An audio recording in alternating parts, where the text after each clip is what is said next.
연구소 소장을 맡고 나서 우리 연구소를 대표하는 프로그램을 뭘로 할까 걱정을 하다가 글로벌 전략 세미나라는 걸 만들기로 했습니다. 그거는 저는 한국의 국가 전략에 대한 논의의 장을 좀 한 번 더 열어보고 싶다라고 하는 희망을 가지고 있었기 때문입니다. 다 아시다시피 한국은 4강에 둘러싸인 지정학적인 상황, 그다음에 글로벌 경제하고의 상호 의존에 있는 지경학적인 상황을 생각을 해보면은 한국의 국가 전략이라는 것은 그대로 글로벌 전략이 될 수밖에 없고, 글로벌 전략이라는 것이 곧 국가 전략일 수밖에 없기 때문에 이런 국가 전략에 대한 논쟁을 좀 심화시켜 보자라는 생각을 하고 있었고요. 또 그럼에도 불구하고 현실을 돌아다 보면은 그렇게 학문적 이론적 검증이 이루어지지 않은 상태에서 어떻게 보면 설익은 주장들이 바로 정책으로 이어지고, 또 토론이나 피드백이 없이 그냥 희망적 사고에 매달려서 정책 실험을 하는 경우도 많이 봤습니다. 그렇기 때문에 우리 글로벌 전략의 방향성과 실천적인 과제를 파악을 하고 이에 대한 담론 심화를 통해서 현실적이고 합리적인 정책 대안을 찾아가는 게 연구자의 책무가 아닌가라고 생각을 해서 글로벌 전략 세미나를 가지게 됐습니다. 그런데 이런 세미나를 하자라고 하는 걸 전부 다 동감을 했는데 저희 연구소 운영위원회에서 오랜 논의를 한 결과 기존에 있는 그냥 지루한 방식의 토론이나 논쟁은 말고 좀 이노베이티브하게 하자라고 하면서 한국의 토론 문화를 좀 업그레이드 시킨다라고 하는 의미도 겸해서 프로젠 콘 세미나를 한번 해보면 어떠냐라는 생각들을 모으게 됐습니다. 그러면서 그 보면은 한국의 논쟁 구조를 잘 보면은 그 미국의 정치학회장을 했던 게브리얼 알먼드가 미국의 정치학 방법론을 하는 사람들이 전부 다 separate tables, 서로 상을 따로 차려놓고 서로 얘기도 안 한다, 그런 상황을 얘기한 적이 있었는데, 한국의 작금의 그 논쟁 구조를 보면은 좌와 우, 보수와 진보가 나누어서 서로 자기 입장만 개진하는 그런 양상이 계속이 되고 있습니다. 그렇기 때문에 저로서는 이 좀 남남 갈등을 극복하지 않고서는 우리가 한 발짝도 못 나간다, 이런 문제의식을 가지고 적어도 우리 학교에서는 나누어진 테이블이 아니고 한 자리에서 의견을 모으고, 또 서로 다른 의견이라도 최소 공배수 또 최대 공약수를 찾아보는 그런 노력을 해야 되지 않느냐라고 하는 것이 저희 세미나의 큰 바람입니다. 또한 이 논쟁하는 방식도 좀 획기적으로 좀 발전시켜야 되겠다라는 생각도 들었습니다. 그래서 저는 그 까도녀의 논쟁 방식을 좀 가지고 들어와야 되겠다. 까칠한 도시 남자, 까칠한 도시 여자들의 논쟁 방식을 가져와야 되겠다. 괜히 자기 의견만 우기고 삐지고 화내고 그러는 거 하지 말고 자기 생각을 좀 우아하고 세련되게, 그다음 위트 있게 표현해 가면서 서로 논쟁을 하는 것이 필요하지 않은가 그런 생각을 해서 제가 뭘 찾다 보니까 옛날에 로마 사람들이 이 촌놈들은 그렇게 안 하고 도시의 메트로폴리탄에 사는 사람들은 이 우르바니타스라고 하는 그 소통 방식을 가졌다고 그럽니다. 굉장히 다른 사람에 대해서 신랄하게 비판을 하면서도 표현은 굉장히 세련되고 우아하고 서로를 존중해가면서 하는 그런 토론을 했다 그래서 제가 5가지의 글로벌 전략 세미나의 Rules of Engagement를 만들었습니다. 그래서 우리는 분열과 단절이 아닌 토론과 논쟁을 추구하고, 또 이념이 아니라 아이디어를 추구하고, 증거도 없이 자꾸 뒷걸음치는 것만 말고 경험적인 증거를 추구하고, 또 남의 의견에 순응을 하기보다는 의미 있는 합의를 추구하고, 또 상대방을 비난하기보다는 상대를 존중하는 방식의 토론을 해야 되겠다, 그런 마음가짐을 가졌습니다. 그래서 오늘도 그런 원칙에 입각을 해서 세미나 토론에 임하려고 그러고, 앞으로도 계속 오거나이즈하는 그 글로벌 전략 세미나에서는 우리나라의 토론 문화를 좀 한 단계 업그레이드 시키는데 좀 공헌할 수 있으면은 좋겠다라는 생각을 가졌습니다. 그래서 오늘 첫 번째 글로벌 전략 세미나이기 때문에 좀 먼저 말씀을 드렸고요. 오늘 재미있고 의미 있는 토론이 되기를 바라고 여러분들도 경청을 해주시기를 부탁드립니다. 감사합니다. 두 분 이 발표자들은 뭐 소개가 필요 없는 한국을 대표하는 논객들이고 학자들이시기 때문에 따로 소개는 안 드리겠습니다. 자세한 거는 패키지 안에 두 분의 양력, 그다음에 최근에 쓴 글의 리스트까지 전부 다 포함을 해서 알려드렸습니다. 오늘은 그 연세대 명예특임 교수를 맡고 계시는 문정인 교수님과 한국 외국어대 석좌 교수를 맡고 계시는 윤덕민 교수님을 모셨습니다. 우선 그 굉장히 바쁜 와중에도 불구하고 시간을 내주신 두 분께 큰 박수를 보내주시기 바랍니다.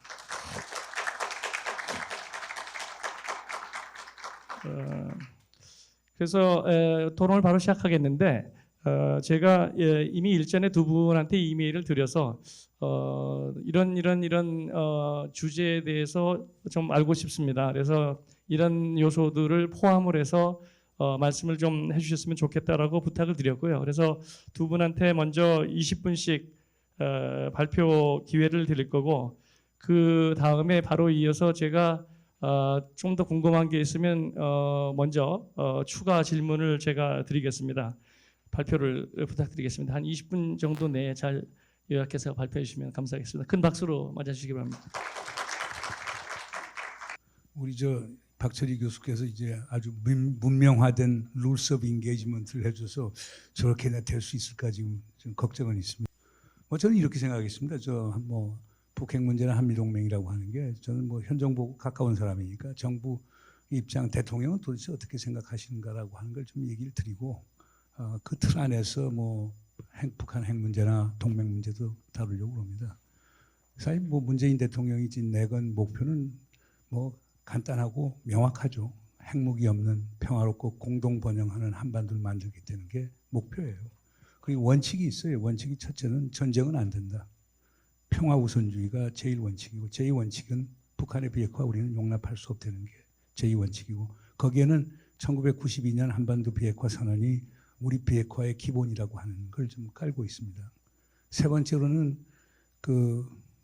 2017년 7월 6일 7일이죠. 베를린 퀘르베르 재단에서도 얘기했지만 우리 북한 흡수 통일하지 않겠다. 북한 체제 변화를 원하지 않는다. 이게 세 번째고 네 번째로는 남북한 간에 교류 협력하고 쉬운 것부터 먼저 하면서 신뢰 쌓고 그러면서 남북한 간에 공동의 번영을 만들어 보자. 이것이고 그 다음에 이제 마지막으로 있는 것은 결국에 국제 공조를 통해서야만 북한 문제가 풀릴 수 있고 한반도 문제가 평화 번영을 통해 갈 수 있다라고 하는 그 기본 이제 원칙을 선정해 놨죠. 그러니까 여기에서 또 이제 네 가지의 기본 전략, 그거는 이제 제가 재해석한 전략입니다. 첫 번째 전략은 사실상 2017년 7월에 만들어진 거라고 보면 됩니다. 그건 피스키핑입니다.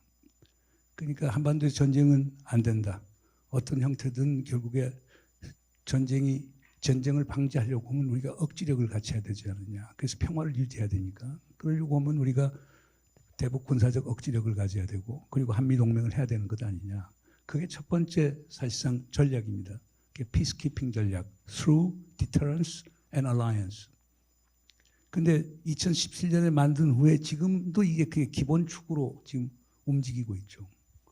두 번째 있는 게 이제 피스메이킹 전략입니다. 이제 거기에서 더 나가서 그게 2018년 4.27 판문점 정상회담과 2018년 9.19 평양 정상회담에서 나온 것들인데 한반도의 종전을 선언하고 정전협정을 평화협정 체제로 바꾸면서 한반도의 지속 가능한 평화체제를 만들겠다라고 하는 겁니다. 물론 종전선언을 하려고 하면 남북한 간의 신뢰 구축이 있어야 되니까 신뢰 구축을 하고 신뢰 구축을 위해서 결국에 9.19 평양선언 제1조에서 남북한 군사합의에 관한 합의 의정서도 체결을 하고 한 건데 그래서 두 번째로는 어떻든 간에 우리가 전쟁을 막고 평화를 유지하는 것도 좋지만 그건 불안정한 평화를 유지하는 것이기 때문에 거기보다 더 안정적 평화를 하려고 하면은 지금 있는 분단 구조와 대립 구조, 군사적 대치 구조라고 하는 것을 평화 체제로 바꿔야 되겠다. 그러려고 하면 남북한 간의 신뢰 구축을 해야 되고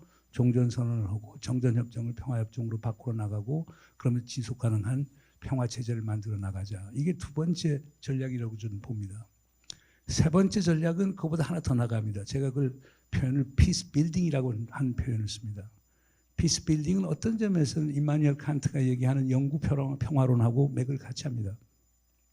영국하고 평화론을 보면 결국에 우리 현대 국제관계 이런 식으로 표현하면은 첫 번째가 소위 자본주의 평화론 비슷한 거죠. 그러니까 결국에 trading state do not fight each other. 무역하는 국가들끼리 서로 싸우지 않는다는 제1명제. 제2명제는 democracies do not fight each other.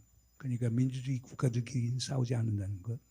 그리고 세 번째로는 그 Pacific Federation, 평화연맹을 만들면 일종의 세계정부인데 그렇게 되면 사실상 하나의 연방 하에서는 국가 간의 전쟁은 있을 수 없는 거니까 이 세 가지 조건이 만족이 되면은 영국 평화가 온다는 거거든요.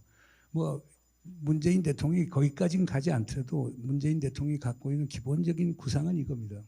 남북한 간의 교류 협력을 하고 남북한 간의 철도를 연결하고 에너지 가스를 연결하고 그 다음에 남북한 간의 경제 교류 협력을 활성화시켜서 남북한 간의 경제 공동체가 형성이 되면은 남과 북이 싸울 일이 그렇게 없는 것 아니냐라는 생각이죠.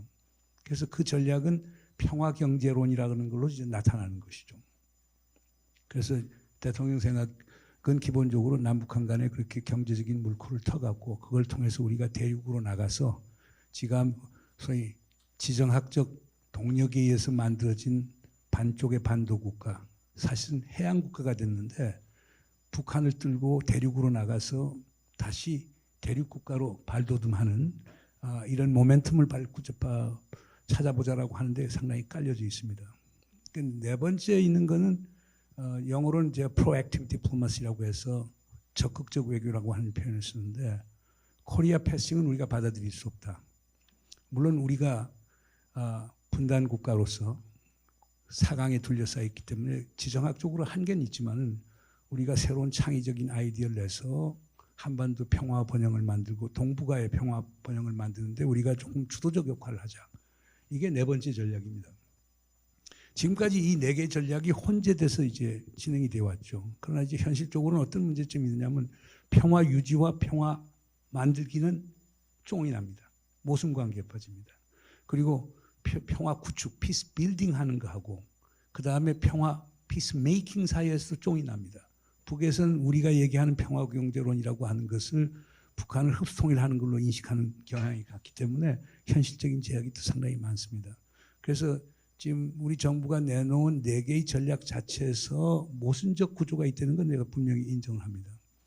그러나 현실적으로 지금 3년이 지났는데 어느 정도 왔느냐. 저는 군사적 억지력과 한미동맹을 통한 평화 유지라고 하는 건 어느 정도 달성이 됐다고 봅니다. 뭐 여러분 아시다시피 우리가 내년도 되면 국방비 50조 씁니다. 그러면 일본보다 우리 국방비 사용 액수가 더 많습니다. 그래서 세계 5위 군사대국이 되는 거거든요. 그 다음 우리가 뭐 삼축 체제 한다고 해서 적극적 방어를 위해서 패트리엇 시스템 포함해서 그 인커밍 미사일을 요격시키는 것도 많이 향상을 시켰고 그 다음에 우리 오펜시브 디펜스에서 공세적 방어, 미사일 위협에 대해서 공세적 방어를 하기 위해서 우리가 뭐 제일 중요한 건 F-35 스텔트 전투기 같은 거 우리가 획득을 했고 그 다음에 이제 미사일 방어에서 제일 중요한 거는 기본적으로 인텔리전스, 리코너센스, 서베일런스입니다. 그러니까 정보, 정찰, 감시 자산인데 그 비싼 글로벌 혹도 지금 2대째 들어왔습니다.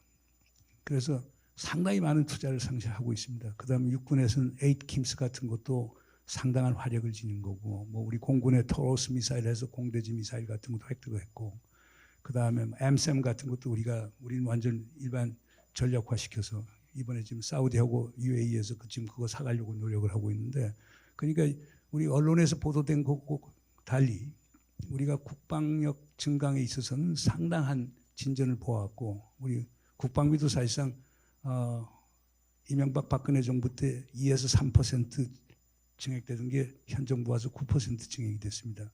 그건 2017년 북한의 군사적 도발 때문에 생긴 결과이긴 한데 지금 그걸 바꾸진 않았고 다행히 이제 뭐 불행히도 이제 코로나 바이러스 사태가 오면서 주요 전력 중에 일부 차질이 있을 수는 있다고 봅니다만은 그러니까 그거는 잘 돼 있는데 문제는 피스 메이킹 쪽 와서 제일 큰 장애물은 뭐냐?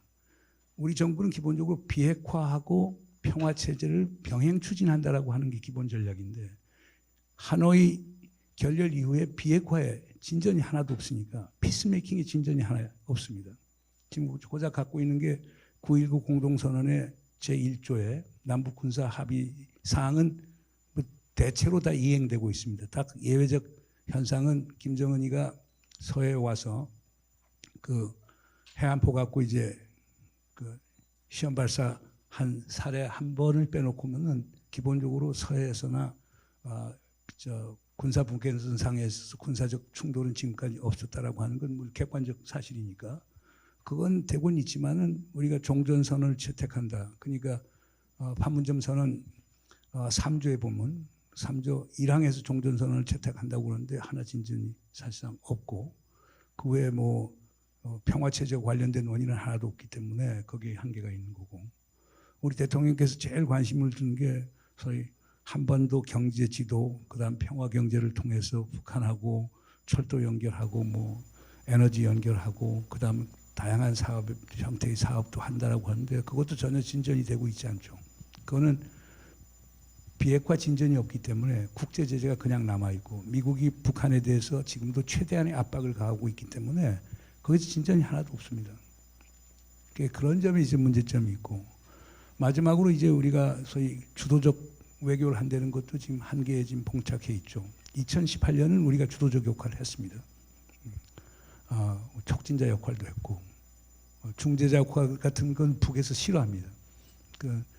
북에서는 내가 지금 북쪽 사람하고 직접 얘기를 했고 또 제가 그걸 2019년 관훈 토론회에서 그걸 얘기를 해서 최선희 제1부상이 제 말을 인용해서도 얘기를 했지만은 북한은 우리하고 미국을 한편으로 봅니다. 동맹이기 때문에. 그러면 미국하고 한편인 한국이 미국과 북한 사이에 중재자를 할 수 있다고 보질 않습니다. 그러니까 우리 말은 중재자 한다고 언론에서도 많이 쓰지만 북에서는 받아들이지 않기 때문에 중재자는 상당히 부적절한 개념이고 그러니까 쓸 수 있다면 촉진자 역할을 했다고 볼 수는 있겠죠. 그래서 2018년 한 해 동안 촉진자 역할은 분명히 했고 특히 2018년 3월 우리가 정용 서훈 특사가 갔고 그걸 계기로 해서 결국에 북미 정상회담이 열릴 때는 건 큰 이제 역할을 한 건데 그건 중재자의 역할이 아니고 우리는 미국 편에 들어 있는 거고 촉진자의 역할을 할 수 있다고 보죠. 그러나 2019년 하노이 상황이 결렬이 됐단 말이에요. 북한이 우리를 상대를 안 하고 있어요. 그리고 그것도 이제 하나 아셔야 될 게 2018년 9.19 평양선언을 보면 평양선언 5조 5조 그 2항에 보면 이런 기절이 있습니다. 미국이 싱가포르 선언에 상응하는 조치를 취하면은 북한은 영변 핵시설을 영구적으로 완전히 폐기할 용의가 있다라고 하는 걸 밝힌 바 있습니다. 사실상 하노이에서 김정은 위원장이 트럼프 대통령을 만나서 제안한 안이 바로 그 안이었습니다. 그런데 트럼프 대통령이 그것을 면전에서 거절을 했습니다. 그렇기 때문에 아마 제가 느끼는 건 그렇습니다. 남측에서 그렇게 얘기를 한 건 분명히 미국하고 조율이 충분히 되고 얘기를 했었을 것인데 그것을 트럼프 대통령이 면전에서 거절했다라고 하는 건 결국 남측이 그런 외교력이 없는 것 아니냐라고 하는 것. 이런 게 크게 작용한 것 아닌가. 어떻게 보면 북측에서는 판문점 선언, 평양 선언을 이행 못하는 것에 대한 뭐 배신감을 느낄 수도 있겠지만은 우리가 코치해 준 대로 했는데 결국 미국에서 거절한 건 결국에 우리 정부가 미국에 대한 영향력이 한계가 있는 것 아니냐. 지금 이렇게 보는 시각이 있거든요. 뭐 그건 또 북측의 노동신문이나 조선중앙통신을 보면 곳곳에서 그런 대목들이 또 나오는 부분들이 있습니다. 그래서 지금 현실적으로 상당히 어려운 부분입니다. 그래서 지금 남은 지금 2년이 채 안 남았죠. 이제 2년이 딱 남았네. 2년 남은 동안에 이제 어떻게 할 것이냐 쉽지는 않습니다.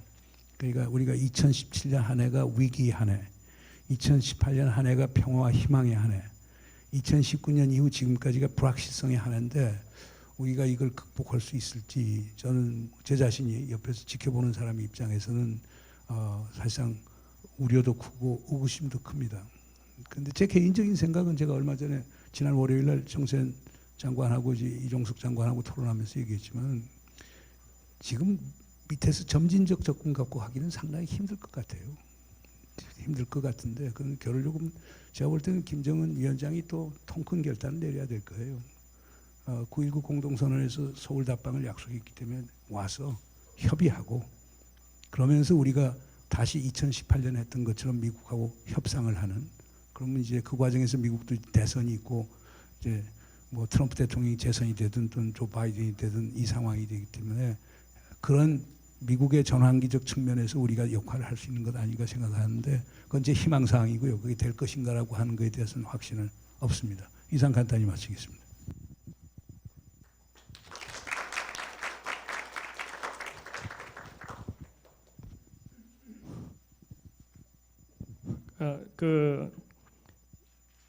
지금 일단 뭐 간단하게 말씀을 해주셨고요. 나중에 추가 질문을 통해서 더 팔로우업을 하도록 그렇게 하겠습니다.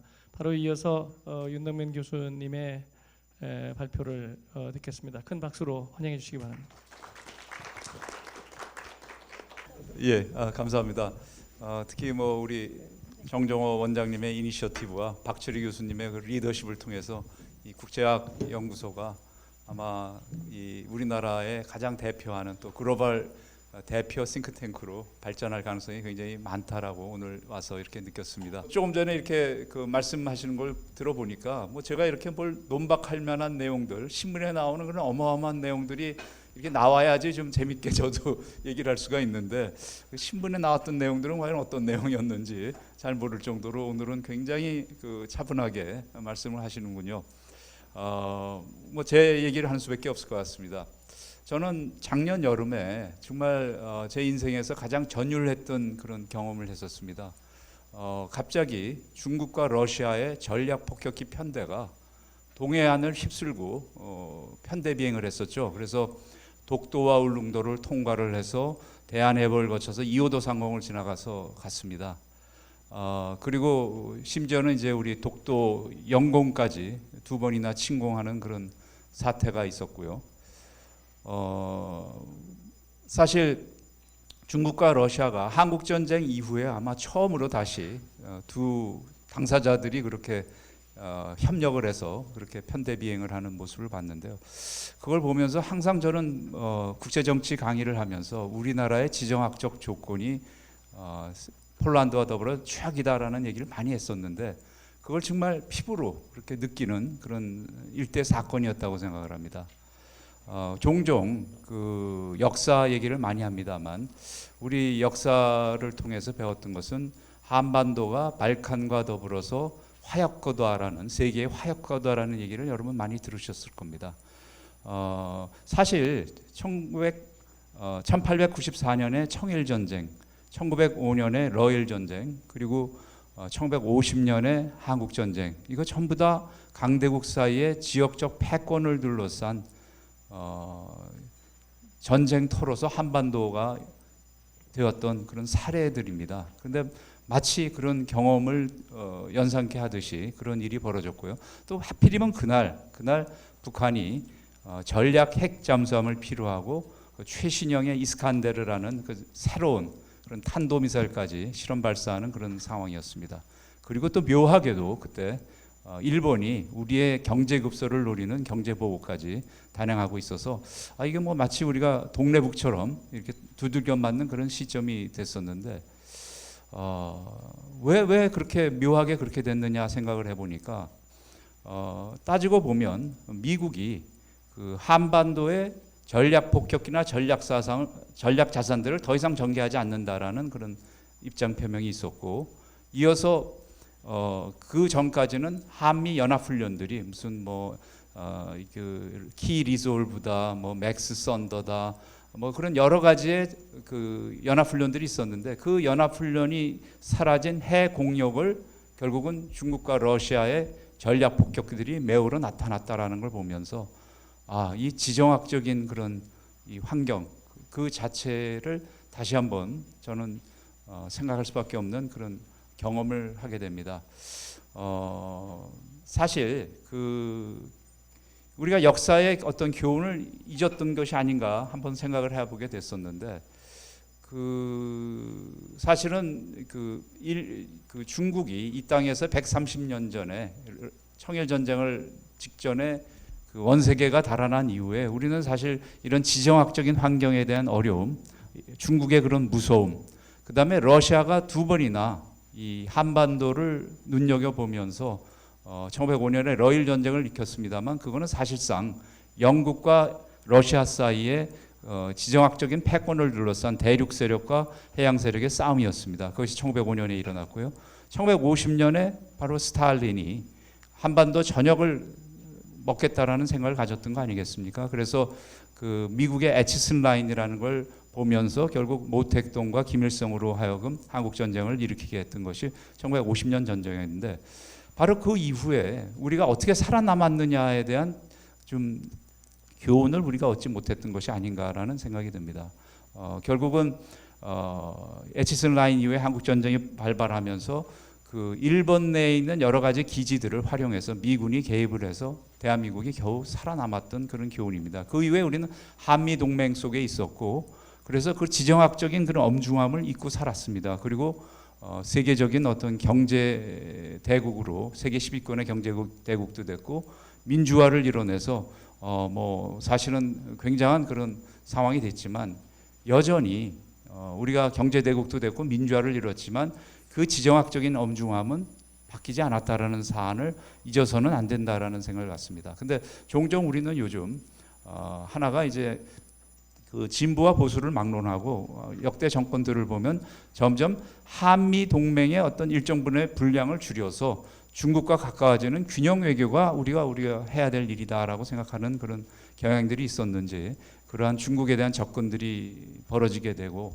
또 뭐 최근 들어서는 뭐 1대1로와 우리의 운명 공동체다, 중국의 꿈을 같이 꾼다라는 얘기가 나오고, 미국의 인도 태평양 전략에 대해서는 조금 주저한다든지 그런 모습들. 그다음에 한미 일간의 안보 협력이 이게 냉전 구조가 돼서 남북 협력이나 평화 체제에 이게 해가 된다. 그래서 이거를 빨리 해소하고 남북 간의 평화 체제로 가야 된다라는 그런 요소들.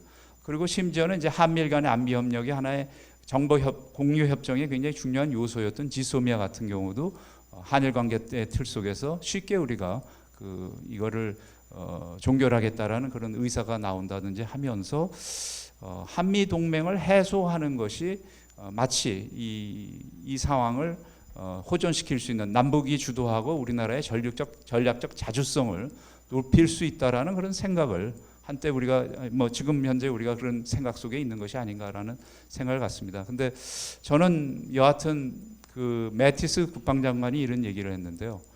동맹을 갖고 있는 나라는 번영을 하고 동맹을 잃은 나라는 쇠퇴한다는 얘기를 했는데, 미국조차 그런 얘기를 하는데, 우리나라의 입장에서 과연 그 한미 동맹이라는 것을, 물론 여러 가지 뭐 문제점은 많습니다. 왜 자유를 속박하는 면도 있고 하지만, 여러 가지 이런 지정학적 조건을 생각했을 때는 최대한 동맹을 활용해 나가는 지혜도 우리한테 좀 필요한 것이 아닌가라는 그런 나름대로의 생각을 갖게 됩니다. 만약에 한미동맹이 없다면 우리의 전략적 자율성과 자주성이 높아질까요? 그리고 남북관계가 좋아질까요? 평화체제가 올까요? 저는 제일 우려하는 것이 한미동맹이 해소된 그 공백을 누가 메꿀까요? 저는 중국이 될 가능성이 많다고 생각합니다. 여러분 최근에 그 중국이 어떤 공세적 현실주의에 입각해서 남중국해나 동중국해, 특히 남중국해를 이렇게 팽창해가는 모습을 볼 텐데요. 서해는 어떻게 생각하십니까? 만약에 한미 동맹이 해소됐을 때 그 서해의 모습은 어떻게 될까요? 지금도 중국은 한국과 중국 사이의 중간선을, 여태까지는 우리가 125도 선을 계기로 해서 상호간의 중간선으로 그렇게 생각을 해왔는데, 최근 들어서 중국은 이걸 124도 선으로 얘기를 하면서 그 서쪽으로는 한국 해군 함정이 들어오지 못하게 하는 식으로 얘기를 하고 있습니다. 그렇게 본다면 거의 서해의 72~3%가 지금 중국이 컨트롤하는 그런 상황 속에 있는데, 만약 한미동맹이 없었을 때 중국과의 관계를 과연 우리가 어떻게 해나갈 수 있는지, 아마 그것도 한번 생각해 볼 필요가 있는 것이 아닌가라는 생각을 갖습니다. 그래서 저는 물론 여러 가지 한미 간의 문제도 많고, 트럼프 같은 참 죄송합니다, 별로 좋아하지 않기 때문에 그런 분들도 있어서 뭐 방위비 뭐 이런 분담금 문제도 있고 하지만, 최대한 저는 이런 지정학적 조건상에서 한미 동맹을 활용해야 되고, 또 한미 동맹을 가지고 결국 북핵 문제도 해결해 나가는 단초를 마련할 수 있지 않을까라는 그런 나름대로의 생각을 갖습니다.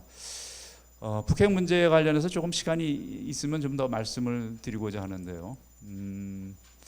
지금 지난 한 2, 3년 동안 정말 어마어마한 역사적인 장면들이 아마 여러분 다 경험을 하셨을 겁니다. 뭐 판문점에서 평양에서 우리 대통령과 그 북한 김정은 위원장이 만나는 거는 둘째치고 그 미국 철천지 원수 미국이라는 미국과 트럼프 대통령과 김정은 위원장이 거의 3번에 걸쳐서 정상회담을 했습니다. 하노이, 싱가포르, 판문점. 그래서 엄청나게 지금 한반도에 평화가 왔고 비핵화가 이루어지고 있다라고 많은 일반 사람들은 생각할지 모르겠지만 지금 그러한 어마어마한 아름다운 쇼가 벌어졌음에도 불구하고 사실은 단 한 개의 핵폭탄, 단 한 개의 미사일도 제거된 게 없습니다. 뭐 쉽게 얘기하면 지금 북한은 아마도 핵탄도 한 70에서 80발 정도를 갖고 있을 거고 그거를 운반할 수 있는 한반도 전역을 공격할 수 있는 중단거리 미사일만 뭐 미국 ICBM은 제외하고요. 1000발 이상 갖고 있습니다. 그리고 매년 핵폭탄 12~13발을 만들어낼 수 있는 인프라가 있어서 지난 2, 3년 동안 계속해서 북한의 핵무기고는 늘어났을 겁니다. 그리고 핵 협상을 해서 문제를 진전시키려면 가장 먼저 해야 될 게 내가 얼마나 어떤 시설과 핵무기를 갖고 있다를 신고하는 겁니다. 근데 신고조차도 없습니다. 그죠?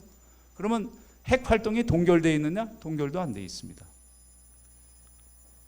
그러면 우리 대한민국 국민들은 사실은 북한 핵과 지금 위험스럽게 같이 살아가고 있는 그런 환경 속에 있는 것이죠. 그럼 왜 이렇게 됐느냐? 왜 무엇 때문에 이런 환경 속에 있느냐? 몇 가지 우리가 잘못한 게 있습니다. 우선 첫 번째 가장 큰 미스테이크는 핵 문제를 우리 문제라고 생각하지 않은 점에 있다라고 생각을 합니다. 한스 모겐소가 이런 얘기를 했습니다. 핵을 가진 나라가 있고 핵을 갖지 않는 나라가 있다면 핵을 갖지 않은 나라가 해야 될 일은 두 가지밖에 없다. 하나는 첫 번째는 그냥 엉기다가 그냥 사망하는 일, 죽는 일. 두 번째 일은 미리 항복해서 사는 일. 그 두 가지밖에 없다는 겁니다. 그래서 여러분 한번 국제 정치의 정세를 한번 쭉 보십시오. 주변국에서 이웃에서 핵을 가졌을 때 어떻게 반응하는지. 미국이 핵을 가지니까 소련이 만듭니다. 소련이 만드니까 영국 불란서도 만듭니다. 그죠? 그 다음에 소련이 핵을 가지니까 중국도 핵을 만듭니다. 중국을 핵이 만드니까 인도도 만듭니다. 인도가 만드니까 파키스탄도 만들게 됩니다. 이스라엘이 만드니까 이란도, 이라크도, 시리아도, 리비아도 전부 다 핵을 가지려고 합니다. 그런데 대한민국만 이렇게 북한의 핵이 있는데도 불구하고 거기에 대해서 아무런 위협감을 느끼지 않습니다. 그 위협감을 느끼지 않는 가장 근본적 원인은 뭐죠? 이거는 우리 문제가 아니다. 우리가 당사자가 아니고 이거는 미국과 북한 사이의 문제다. 우리는 레버리지도 없고 미국이 어떻게 해야 된다. 미국이 이 문제를 해결해야 된다. 이 논리가 놀랍게도 저는 진보 정권이든 보수 정권이든 다 똑같았습니다. 그래서 북한 핵 문제는 이거는 미국 간의 문제고 우리는 남북 관계, 남북 정상회담 이게 더 중요한 문제고 그러한 흐름이 저는 여전히 지켜지고 있는 것이 아닌가. 그러나 문정인 선생님 말씀을 들어보니까 문재인 정부는 당사자로서 이 문제를 해결하는 노력을 보이고 있다라는 것이니까 그 점에 대해서는 좀 꼭 그렇게 해주시기를 바란다라는 말씀을 드리고요. 그것이 하나의 문제였다고 생각합니다. 두 번째는 북한의 핵을 만드는 의도에 대해서 완전히 잘못 생각하고 있었다라는 겁니다.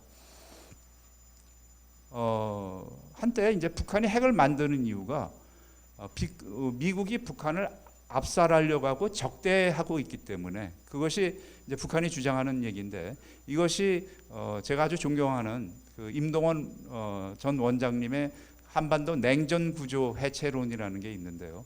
한반도의 냉전 구조로 인해서 북한이 핵을 개발하고 개혁 개방을 하고 있지 않기 때문에 이 냉전 구조를 해체해야 된다. 우리는 햇볕 정책으로 북한을 더 이상 적대하지 않고 있는데 문제는 미국의 적대 정책이다. 북한에 대한 이것을 해소해야 된다. 그래서 종전선언, 평화협정 이런 문제 제기가 나오는 거고요. 종전선언 이런 것들은 사실 북한이 주장한 것이 아니라 우리 쪽에서의 아이디어로서 북한에게 제기해왔던 것입니다. 그런데 문제가 해결되지 않죠. 근데 두 번째는 아마 저도 과거에 그렇게 생각을 했고 국제사회가 생각했던 것인데 북한이 체제 생존을 위해서 핵무기를 개발한다. 뭐 일견 그거는 어느 정도 맞는 얘기라고 생각하지만 그런 겁니다. 냉전이 끝나고 난 다음에 도미노처럼 북한의 친구들이 다 쓰러지고 북한의 동맹국인 소련과 중국조차 북한을 버리고 한국과 수교하는 가운데 살아남기 위해서 체제 생존을 위해서 핵무기를 개발한다. 그 슈바르드나제가 한소 수교를 통보하러 90년 초에 평양을 방문했을 때 당시에 김영남이가 얘기한 것이 한소 수교에는 핵무장으로 대응할 수밖에 없다라는 것이었습니다. 그것이 16년 지나서 2006년에 결국 첫 번째 핵폭탄으로 돌아오게 됩니다. 그래서 그 다음서부터 우리가 북한과 협상을 할 때는 북한이 체제 생존을 위해서 핵무기 개발을 하고 있기 때문에 체제 생존을 위한 종합 선물 세트를 주자. 그러면 포괄적인 선물 세트를 주면 그걸 받아서 북한이 핵을 포기할 것이다. 자, 적대를 해소할 수 있는 길이 뭐냐? 미북 간의 수교다. 대사급 수교를 할 수 있는 길을 만들자. 평화협정 만들 수 있는 그런 길을 열고 제네바에서 정치회담서, 평화회담서부터 여러 가지 해보자. 종전선언도 해보자. 이런 것까지 다 얘기가 됐었습니다. 그리고 북한의 경제난이기 때문에 경제를 살릴 수 있는 종합적인 패키지를 주자. 에너지 문제를 해결할 수 있게 저희가 경수로 2기를 제공하고 중유 50만 톤을 제공하고 다양한 그런 패키지, 일본과 북한이 수교하는 패키지까지 해서 저희가 여러 차례 그러한 포괄적 패키지를 갖고 북한과 협상을 했습니다. 남북 간에도 비핵화 공동선언이 90년 초에 있었고요. 그래서 종국적인 해결을 담고 있었고 2005년에 9.19 공동성명 6자회담이 있었고요. 2007년엔 2.13 합의도 있었습니다. 그리고 물론 94년에 미북 간의 제네바 합의도 있었습니다. 그럼 이게 종국적으로 해결돼야 되는데 합의는 이루어지는데 이행이 되지 않는 겁니다. 그리고 북한의 핵무기고는 핵실험은 또 하고 핵무기고는 늘어가는 그런 악순환이 된 것이죠. 그렇게 본다면 우리가 종합 선물 세트를 주면 그걸 받고 북한은 체제 생존을 할 수가 있는데 북한은 그걸 안 하는 겁니다. 그렇다면 다른 이유에서 그것을 찾아야 되지 않을까를 한번 생각해 봐야 되지 않을까라는 생각을 갖습니다. 저는 김일성 주석이 1965년에 함흥군사학원이라는 곳에서 개원연설한 것이 있습니다. 함흥군사학원은 이 무기를 만들어낸 엔지니어를 길러내는 학교입니다. 그래서 핵이나 로켓이나 이 개원연설에서 김일성이 그런 얘기를 합니다.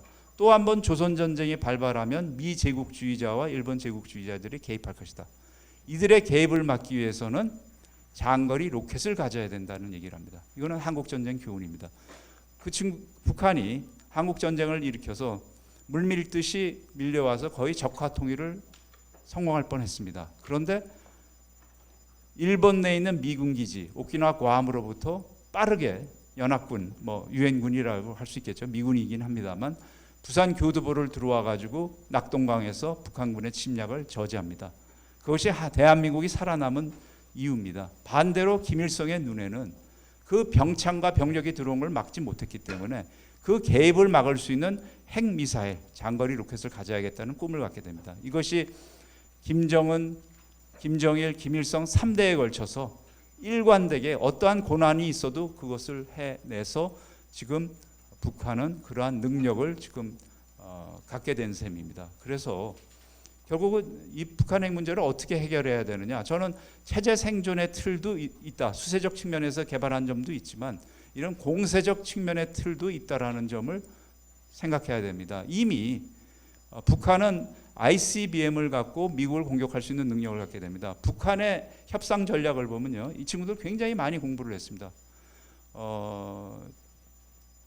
대전 이후에 지금 핵을 보유한 나라가 8나라 정도가 있습니다. 5개 나라는 흔히 얘기하는 P5입니다. 공식적으로 법적으로 핵을 보유할 수 있는 나라들입니다. 그렇지 않은 나라가 3나라가 있죠. 어디입니까? 이스라엘, 인도, 파키스탄입니다. 이 3나라가 핵을 가질 수 있었던 근본적 이유, 그리고 핵을 갖지 못하게 된 나라들, 이란, 리비아, 시리아 이런 나라들과의 그 차이점이 뭔가 봤더니 대미 관계입니다. 미국과의 관계입니다. 그래서 미국과 협상을 해서 한국과도 안 합니다. 중국과도 안 합니다. 미국하고만 협상을 하는 겁니다. 미국하고 협상을 해서 어떤 틀을 만드느냐? 자기네 핵을 보유를 묵인받는 겁니다. 어떻게 묵인받을 수 있을까요? 이스라엘, 인도, 파키스탄 다 연구를 했을 겁니다. 그 결과 미국한테 전략적인 협력을 할 수 있는 겁니다. 그래서 이 친구들은 어떤 식으로 하냐면 우리가 ICBM이나 트랜스퍼 제3자 테러리스트한테 트랜스퍼 할 수 있는데 이거 안 하겠다. 그 대신에 지금 갖고 있는 핵무기는 묵인해달라. 그리고 우리는 전략적으로 남쪽보다도 더 너희들한테 전략적으로 협력할 수 있다. 이것이 지난 20여 년 동안 미국과 북한 사이에 북한이 미국을 설득해오던 논리고 그것이 이제 실질적인 ICBM까지 워싱턴 이 뉴욕까지 갈 수 있는 능력을 보여주게 됨으로써 바로 그러한 레버리지가 지금 갖게 된 것이고 왜 미국의 대통령이 할 일이 없는 미국겠습니까? 그 세계에서 가장 가난하다는 북한의 김정은 위원장을 지금 3번이나 만나겠습니까? 그 이유가 바로 그러한 레버리지, 강력한 레버리지를 갖고 있기 때문에 그것이 가능하다는 것이죠. 그래서 이 문제를 한번 생각해 봅시다. 미국은 핵을 미 본토를 공격할 수 있는 ICBM을 북한이 포기하면 되고 또 하나는 테러리스트나 제3자한테 핵을 이전하지 않으면 미국은 일정 부분 충족됩니다. 그런데 대한민국은 어떻습니까? 핵을 가진 북한과 어떻게 살 생각을 갖고 계십니까? 그 답을 여러분들이 한번 생각해 보십시오. 그냥 북한과 잘 지내면 될까요? 대화하면서 남북 정상회담 하면서 가장 원초적으로 우리의 안전을 어떻게 지켜나갈 것인지 우리가 막대한 아까 문 선생님도 말씀했지만 일본보다도 더 많은 국방 예산을 들여서 재래식의 아주 좋은 군비를 갖춰 나가고 있지만 북한은 그거를 뛰어넘어서 비대칭 전력인 핵을 가지고 완전히 그것을 무효화시키고 있다. 핵 전력에 있어서의 북한의 핵 독점 상황이 과연 우리에게 초래되는 상황을 어떻게 봐야 될지를 한번 심각하게 우리가 좀 고민해 봐야 되지 않을까 생각을 합니다. 제가 이 문제를 어떻게 해결해야 될지에 대해서 말씀드려야 되는데 시간을 오버했기 때문에 혹시 질문이 있으면 그때 답변할 수 있는 시간을 주시면 그때 답변하는 걸로 하겠습니다. 감사합니다. 네, 감사합니다. 전체적으로 윤동민 교수님께서 시간을 조금 더 썼기 때문에 나중에 문정인 선생님한테 조금 더 답변할 때 시간을 더 드리겠습니다. 제가 듣고서 우선 세 가지 정도 먼저 추가 질문을 하고 싶은데요. 두 분한테 똑같은 질문을 드리겠습니다. 북한이 핵을 포기시키는 것이 가능한가? 만약에 가능하다면 어떤 조건에서 가능한가라고 하는 질문을 먼저 드리고 싶은데요. 우리 윤동민 선생님께서 말씀하시는 것처럼 만약에 북한의 핵이 단지 수세적인 게 아니고 공세적인 목적을 가지고 있다고 한다면은 북한은 핵을 포기할 이유가 없습니다. 과연 그렇다고 그러면은 북한을 핵을 포기하게 할 수 있는 우리의 레버리지는 과연 있는 건가라고 하는 그 의문이 들어서 그렇고요. 문 선생님 말씀은 남북 관계나 북미 관계가 좋아지면은 북이 핵을 포기할 수 있을 것 같다라고 하는 뉘앙스로 들리는데 과연 북한이 핵을 포기할까? 한다면 어떤 조건에서 할 수 있는가라고 하는 게 제가 첫 번째 드리고 싶은 거고요. 예, 그럼 먼저 그거 하시고 그다음에 두 번째, 세 번째 드리겠습니다. 근데 무슨 그 질문이 말이 안 되는 게 우리가 북한 핵을 포기하게 만드는 게 우리의 맨데이트라고. 그러니까 북한이 핵을 포기할까요?라고 질문하는 것은 내가 볼 때는 그건 맞지 않은 질문이고 북한의 핵을 포기하게끔 만드는데 어떻게 할까요?라고 하는 게 더 정확한 표현일 것 같아요. 한국도, 일본도, 중국도, 미국도 북한의 핵 갖는 걸 원치 않기 때문에 북한의 비핵화를 용인한다라고 하는 가정은 기본적으로 없어요. 그럼 이제 어떻게 하느냐라고 하는 건데 지금 보면 지금 북한 핵을 그 접근법이 두 가지가 있어요. 하나는 소위 denuclearization paradigm이라고 해서 비핵화 패러다임이 있어요. 그건 기본적으로 북한이 선비핵화하라. 그럼 우리가 보상을 나중에 해주마. 하노이에서 트럼프 대통령이 얘기한 대로 그러니까 get rid of your nuclear, biochemical missiles. Then we'll promise you the bright future of your economy. 그러니까 북한이 핵, 화생무기, 미사일을 선제적으로 해체를 하면은 우리가 북한 경제 밝은 미래를 보장하겠다는 선해체 후보상 포뮬라로 계속 가요. 지금도 마찬가지예요. 북한이 먼저 하지 않으면 우리가 줄 수 없다는 거예요. 아까 신고 얘기를 우리 윤동민 교수가 얘기했지만 신고도 작년 2018년 7월에 폼페오가 평양 가서 얘기했던 게 신고 먼저 하라. 그럼 보상을 해주겠다. 그때 김영철이가 뭐라고 얘기한 줄 알아요? 아니 우리 신고 다 하면 우리 지금 핵시설이 어디 있고 핵무기가 어디 있고 미사일 어디 있는 거 먼저 신고한다. 그럼 당신들 우리를 공격하지 않는 데는 보장이 어디 있느냐? 그 보장을 먼저 해줘야 신고를 할 수 있다고 얘기한 거예요. 사실 폼페오도 설득이 됐어요. 그래서 신고 얘기를 안 꺼낸 거예요. 그러다가 사실상 2019년 2월 하노이에서 정말 딜이 될 것처럼 우리가 다 생각이 됐어요. 막판에 마이클 코헨이라고 하는 트럼프 변호사가 낸시 펠로시 하원 의장이 청문회 세우면서 결국 판이 깨졌던 건데, 그러니까 이런 현실적인 문제점이 있거든요. 근데 이제 패러다임 하나는 비핵화 패러다임이고 다른 패러다임 하나는 뉴클리어 암스 컨트롤 패러다임이에요. 이거는 미국에서, 그러니까 재미있는 게요. 미국 워싱턴에서 보면 한반도 지역 연구가를 포함해서 지역 연구가들 중심으로는 선 핵폐기 후보상이에요. 근데 미국에 있는 핵 확산 방지 서클에 있는 사람들은 사실상 뉴클리어 암스 컨트롤 패러다임을 선호를 해요. 이 사람들은 핵무기를 잘하는 사람들이에요. 지금 우리 윤덕민 교수가 지적한 대로 지금 북한이 상당한 부분에 지금 어떤 고농축 우라늄 시설 가동이 되고 있고, 그리고 오메가와트짜리 원자로 해서 재처리 시설도 지금 살아있는 것이고, 그러면 재처리 시설에서 1년에 핵탄두 하나 정도, 고농축 우라늄에서 4개에서 5개 정도 나온다고 지금 직프리드 해커 박사 같은 사람 보거든요. 그러니까 1년에 지금도 만약 가동이 계속 하고 있다면 4개에서 5개 정도 핵 생산을 하고 있는 거고, 그 다음에 우리가 알지 못하는 소위 은폐된 시설, 몰래 숨겨놓은 시설에서 하는 건 우리가 파악하기가 상당히 어렵지만 최소한 1년에 4개에서 5개 정도는 생산할 수 있는 건데, 그렇다면 그 북한이 결국 핵을 가진 건 기정사실이지 않느냐. 우리가 북한의 핵 보유 지위를 인정은 할 수 없지만은 지금 현실적으로 가진 건 인정을 해야 되니까 핵 군축 협상 방식으로 접근해야 된다. 그럼 북한이 원하는 것도 우리가 전면에 내놔야 된다. 그럼 뭘 얘기하느냐? 첫째 얘기하는 건 보통 우선 기본적으로 북한이 미국의 적대시 정책 중에서 제일 핵심적인 것을 제재로 봐요. 그러니까 제재 완화를 하는데 일방적 제재 완화는 있을 수 없으니까 snapback sanction relief. 그러니까 북한이 만약 배신을 때리면 제재를 복원시키는 더 강화된 제재를 복원시키는 조건으로 해서 제재를 단계적으로 풀어주는 걸 지금 해보자. 그리고 그것을 위한 워킹 그룹도 미북 간에 만들고 필요하다면 뭐 한국도 참여를 해서 워킹 그룹을 만들고, 그다음 북한이 계속 지금 노래하는 게 한반도 평화 체제니까 북미 수교니까 한반도 평화 체제고 북미 수교에 관한 협상도 시작을 하자. 그리고 북한이 지금 주장하는 건 주한미군이 우리에게 큰 위협이 된다니까, 또 미국에서는 또 주한미군을 점진적으로 감축할 의사가 있다고 트럼프 대통령이 얘기를 하니, 이건 제가 하는 얘기가 아니에요. 그 뉴클리어 암스 컨트롤 패러다임을 주장하는 벤 잭슨 같은 사람, 심지어 직프리드 해커 박사 같은 사람도 그 카테고리에 속하는데, 그분들 얘기는 미국이 그런 부상이 있으면 그러니까 주한미군 점진적 감축 카드를 그냥 버릴 게 아니라 그것을 북한의 비핵화에 연동시켜서 협상 카드로 쓰자. 그 다음에 이제 소련이 1989년 이후부터 그 소련이 가졌던 그저 우크라이나, 벨라루스, 그 다음에 카자흐스탄에 갖고 있는 그 핵무기들을 러시아로 옮겨서 폐기하는 가장 중요한 인센티브가 뭐냐면, 당시 샘 넌 상원의원하고 리차드 루가 상원의원이 넌 루가 법안을 통과시켰어요. 그걸 Cooperative Threat Reduction, 협력적 위협 감소 프로그램 이런 걸 해서 그 당시 예산을 $15 billion, 150억 불을 확보를 해요.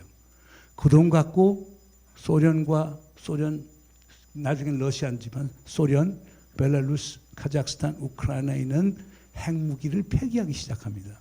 그것뿐만 아니고 거기에 종사하고 있던 과학자, 엔지니어, 테크니션들을 컨버전, 직업을 전업시켜주고 미국을 포함한 유럽 국가들에게 취업을 알선시켜줄 그 비용이 1억 5천이거든요. 15억 불이거든요. 150억 불. 그리고 그와 관련된 지원을 소련에 해주게 됩니다.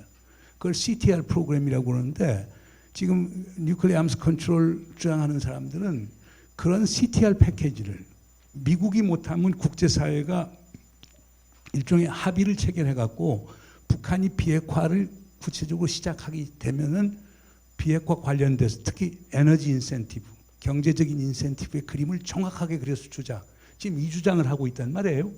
근데 지금 미국에서는 제가 뭐 워싱턴 1월달 제일 최근에 1월달 가서도 그 논쟁을 많이 하는데 이거에 관심 있는 사람이 하나도 없어요. 예, 지금 아까 얘기했던 것들은 그냥 미국은 그냥 관성적으로 비핵화를 먼저 해서 우리에게 성의를 보여라.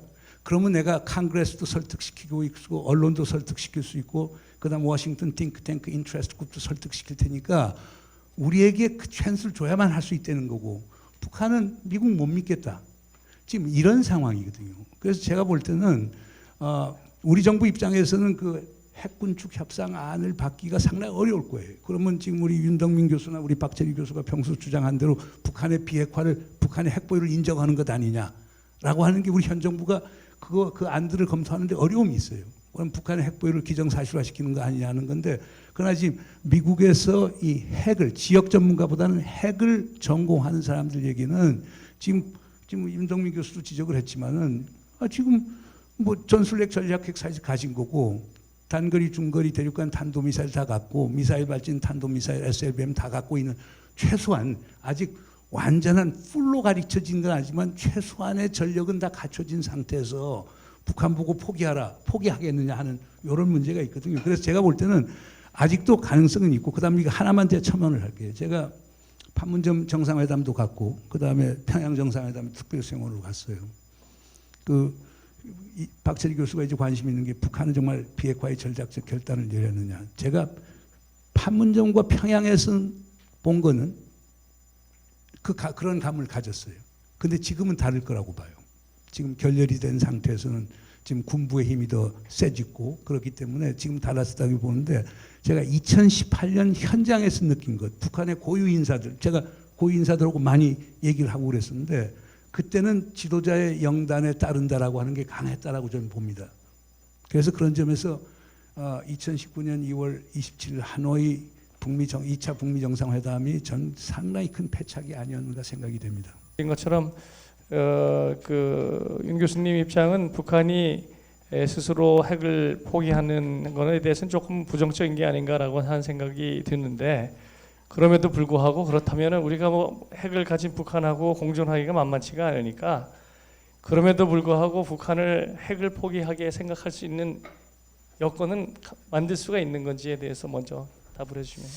예, 제가 90년 초에 그 외교안보연구원이라는 지금 국립외교원의 전신입니다만 일을 시작을 했고 그때 당시의 원장이 임동원 원장님이셨고요. 그리고 당시에는 남북 간에 그 비핵화 공동선언을 만들기 위한 그 협상을 하고 있었습니다. 그래서 흔히 얘기하는 가방 모찌라 그러죠. 이렇게 가방 들고 다니면서 하는 그래서 협상장을 구경했던 그런 입장이었고요.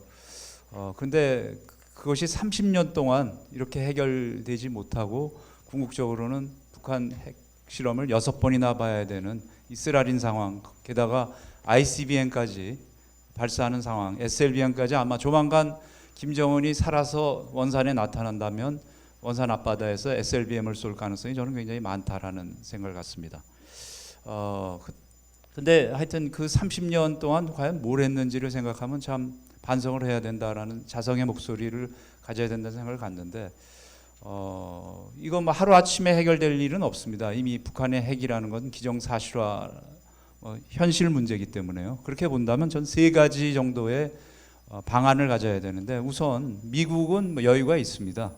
그러나 한국은 여유가 없습니다. 그렇기 때문에 저도 그렇게 생각합니다. 제 가족들이 여기 다 살고 있는데 애들도 다 여기 있고 여러분도 다 여기 있는데 2번 다시 전쟁이 다시 여기서 일어나면 안 됩니다. 그럼 전쟁이 일어나는 거 막아야겠죠. 그러기 위해서는 어떻게 해야 되겠습니까? 무조건 조폭한테 뭐 이렇게 돈만 주고 뭐 하고 이렇게 주면 안 맞으면 되는 걸까요? 그렇지 않습니다. 저는 우리 나름의 고민을 해야 되고 억지력을 가져야 된다고 생각합니다. 북한의 그런 핵 능력에 대해서 그것이 무엇이든 효과적인 억제력을 가져야지만 이 문제를 중장기적으로 평화적으로 해결해 갈 수 있지 않을까라는 생각을 갖습니다. 그래서 우선 억지력을 가져야 되는데 남의 것, 미국의 핵우산이든 누구든 빌려서 하는 것부터 시작을 해서 미사일 방어망이든 국민을 철저히 보호할 수 있는 미사일 방어망서부터 모든 걸 총강구하고 안 되면 마지막 선택권까지도 고려하면서 대한민국을 지킨다, 국민을 지킨다라는 그런 억지력을 가져야지만 평화적으로 중장기적으로 이 문제를 해결해 갈 수 있다라는 생각을 갖습니다.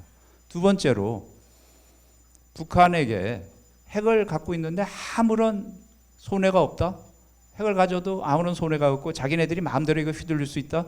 이거 뭐 북한이 얘기하는 조선반도의 완전한 비핵화라는 거는 솔직히 얘기하면 북한의 비핵화가 아닙니다.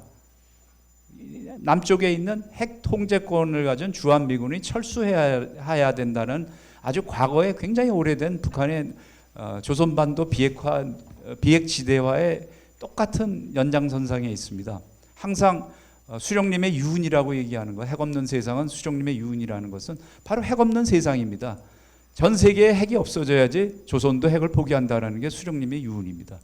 쉽게 얘기하면 여기서 남쪽에서 미군이 없어져야지 우리가 비핵화를 생각해 볼 수도 있다라는 그런 논리죠. 그렇기 때문에 북한의 그 핵을 포기시키기 위해서는 대화만 가지고는 불충분하다. 대화도 중요하겠지만 거기에 반드시 해야 될 게 국제 제재의 틀이라는 것이 굉장히 중요합니다. 그래서 북한이 핵을 계속 갖고 있는 한은 전략적인 손실이 지속적으로 부과된다라는 것이 있어야지만 중장기적으로 핵 문제를 해결해 나갈 수 있는 유일한 틀이 될 수 있다. 근데 제재까지 없어진다. 아까 우리 문 선생님께서도 말씀하셨지만 지난번 하노이에서 실패됐던 원인은 북한은 영변 낡은 이제 다 쓸모 없어진 그 영변 시설을 폐기하는 대신에 폐기한다고도 안 했습니다. 하여튼 이걸 포기하는 대신에 모든 전면적인 제재를 해제하라는 것이었습니다. 그럼 전면적인 제재를 해제하고 나면 영변 외에 갖고 있는 핵무기들, 숨겨놓은 HEU 우라늄 농축 시설들, 그건 뭘로 포기를 이끌어낼 것입니까? 결국 저는 북한이 완전한 비핵화를 할 때까지는 일정 부분 국제 제재의 틀이 지속적으로 부과되고 북한에게 전략적인 손실이 부과되는 그 틀이 살아야지만 핵 문제를 해결할 수 있는 유일한 희망이 있을 수 있다라는 생각을 갖습니다. 세 번째는 북한 체제의 성격이 전 변화해야 된다고 생각합니다. 핵에 의존하지 않고도 살아갈 수 있는 그런 체제라야지만 핵을 포기할 수 있을 거라고 생각하기 때문에 레짐 체인지라고 하면 큰일 나죠. 그래서 레짐 트랜스포메이션을 해서 체제의 성격을 변화해야 되는데 그렇기 때문에 저는 맥시멈 그 인게이지먼트의 측면도 굉장히 중요하다고 생각합니다. 생션도 중요하지만 맥시멈 인게이지먼트의 측면도 하면서 북한 체제의 성격을 변화시켜 나가는 그러니까 그런 절묘한 우리의 그 균형 감각을 가진 정책만이 중장기적으로 북한의 비핵화를 이끌어낼 수 있다라는 생각을 갖습니다. 그런데 거기서 우리가 명심해야 될 것은 억제력은 지금 당장 가져야 된다라는 그런 점을 좀 지적하고 싶습니다. 네, 그에 대해 반론을 좀 하는데 문재인 선생님한테 투 핑거로 요것만 간단하게 아까 제재에 그러니까 대해서만. 이제 아까 우선 억제력 문제는 그러니까 기본이 재래식 억제력이라고 하는 건 우리가 압도적인 우세인데 결국 이제 비대칭 전력 중에서 이제 핵 문제인데 근데 어떻든 우리가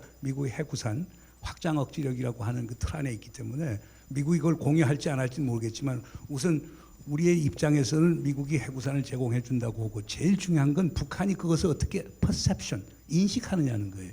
그러니까 우리가 볼 때는 북한은 내가 여러 북한의 지도자들하고 만나서 얘기하는 것은 미국이 북한을 공격하게 되면은 재래식 갖고 안 하고 핵 갖고 공격할 거라고 하는 인식이 강하고 그리고 북이 남에 대해서 뭐 군사 행동을 하거나 뭐 그 대규모 남침을 하다면 미국이 북한에 대해서 핵무기를 사용할 거라고 하는 인식이 있기 때문에 핵우산이라고 하는 개념이 살아있으면 제가 볼 때는 북한에 대한 핵억지는 된다고 봐요. 근데 미국의 핵억지 공여가 얼마나 credible, 믿을 수 있느냐라고 하는 건 이제 논쟁의 여지가 있죠. 근데 두 번째, 저는 이제 우리 윤덕민 교수가 얘기한 두 번째 항목에 대해서는 전혀 동의하지 않아요. 영변 핵시설에 대한 평가는 영변 핵시설에 뭐가 있느냐면요. 오메가와트짜리 오래된 원자로인데 미국 거보다는 훨씬 최신 거예요. 65년부터 시작됐는데 미국 건 50년대다 시작했어요. 두 번째, 거기 있는 게 연료 생산 공장이 있어요. 세 번째, 방사화학 재처리해서 오메가와트짜리에서 태운 폐연료봉을 재처리해서 플루토늄을 뽑아낸 시설이 있어요. 거기에 또 삼중수소 실험실이 있어요. 삼중수소 실험실에서 나온 걸 가져야 수소폭탄 실험이 돼요. 그리고 거기에 또 뭐가 있느냐? 고농축우라늄 시설이 있어요. 그건 아주 최신 거예요. 그리고 영변 일대 자그마치 470개 정도의 빌딩이 전부 다 영변 핵시설하고 관련이 되는 거예요. 그럼 미국에 지금 영변 핵시설을 직접 갔다 온 사람 대표적인 게 직프리드 해커예요. 5번을 다녀왔거든요. 그 양반 얘기는 자기가 볼 때 65에서 70%까지 북한 핵 생산 능력의 60에서 70%, 65에서 70%까지 봐요. 그럼 북한에 대해서 가장 보수적으로 본 데빗 올브라이트 그 국제과학전략연구소 소장 같은 사람은 50%까지 봐요. 근데 한국에서 보수적인 분들은 10%로 봐요. 그러면 제가 한국의 보수적인 분들 얘기를 들을까요? 아니면 직프리드 해커 박사라고 하는 로스알라모스 연구소 소장 12년 하고 영변 핵시설을 5번 갔다 온 그 사람 말을 더 들을까요? 그러니까 이거는 factually clarify 하고 그 다음에 해커 박사 주장에 따르면요. 이건 제 의견을 얘기하는 겁니다. 해커 박사 주장에 따르면 영변 핵시설이 왜 주장하느냐. 지금 해커 박사도 그 주장합니다. 고농축 우라늄 시설은 규모가 작기 때문에 얼마든지 북한이 은닉할 수 있다. 근데 그걸 추적해서 찾기 위해서도 영변에 만들어 놓은 고농축 우라늄 시설에 대해서 국제사회가 억세스할 수 있어야 된다.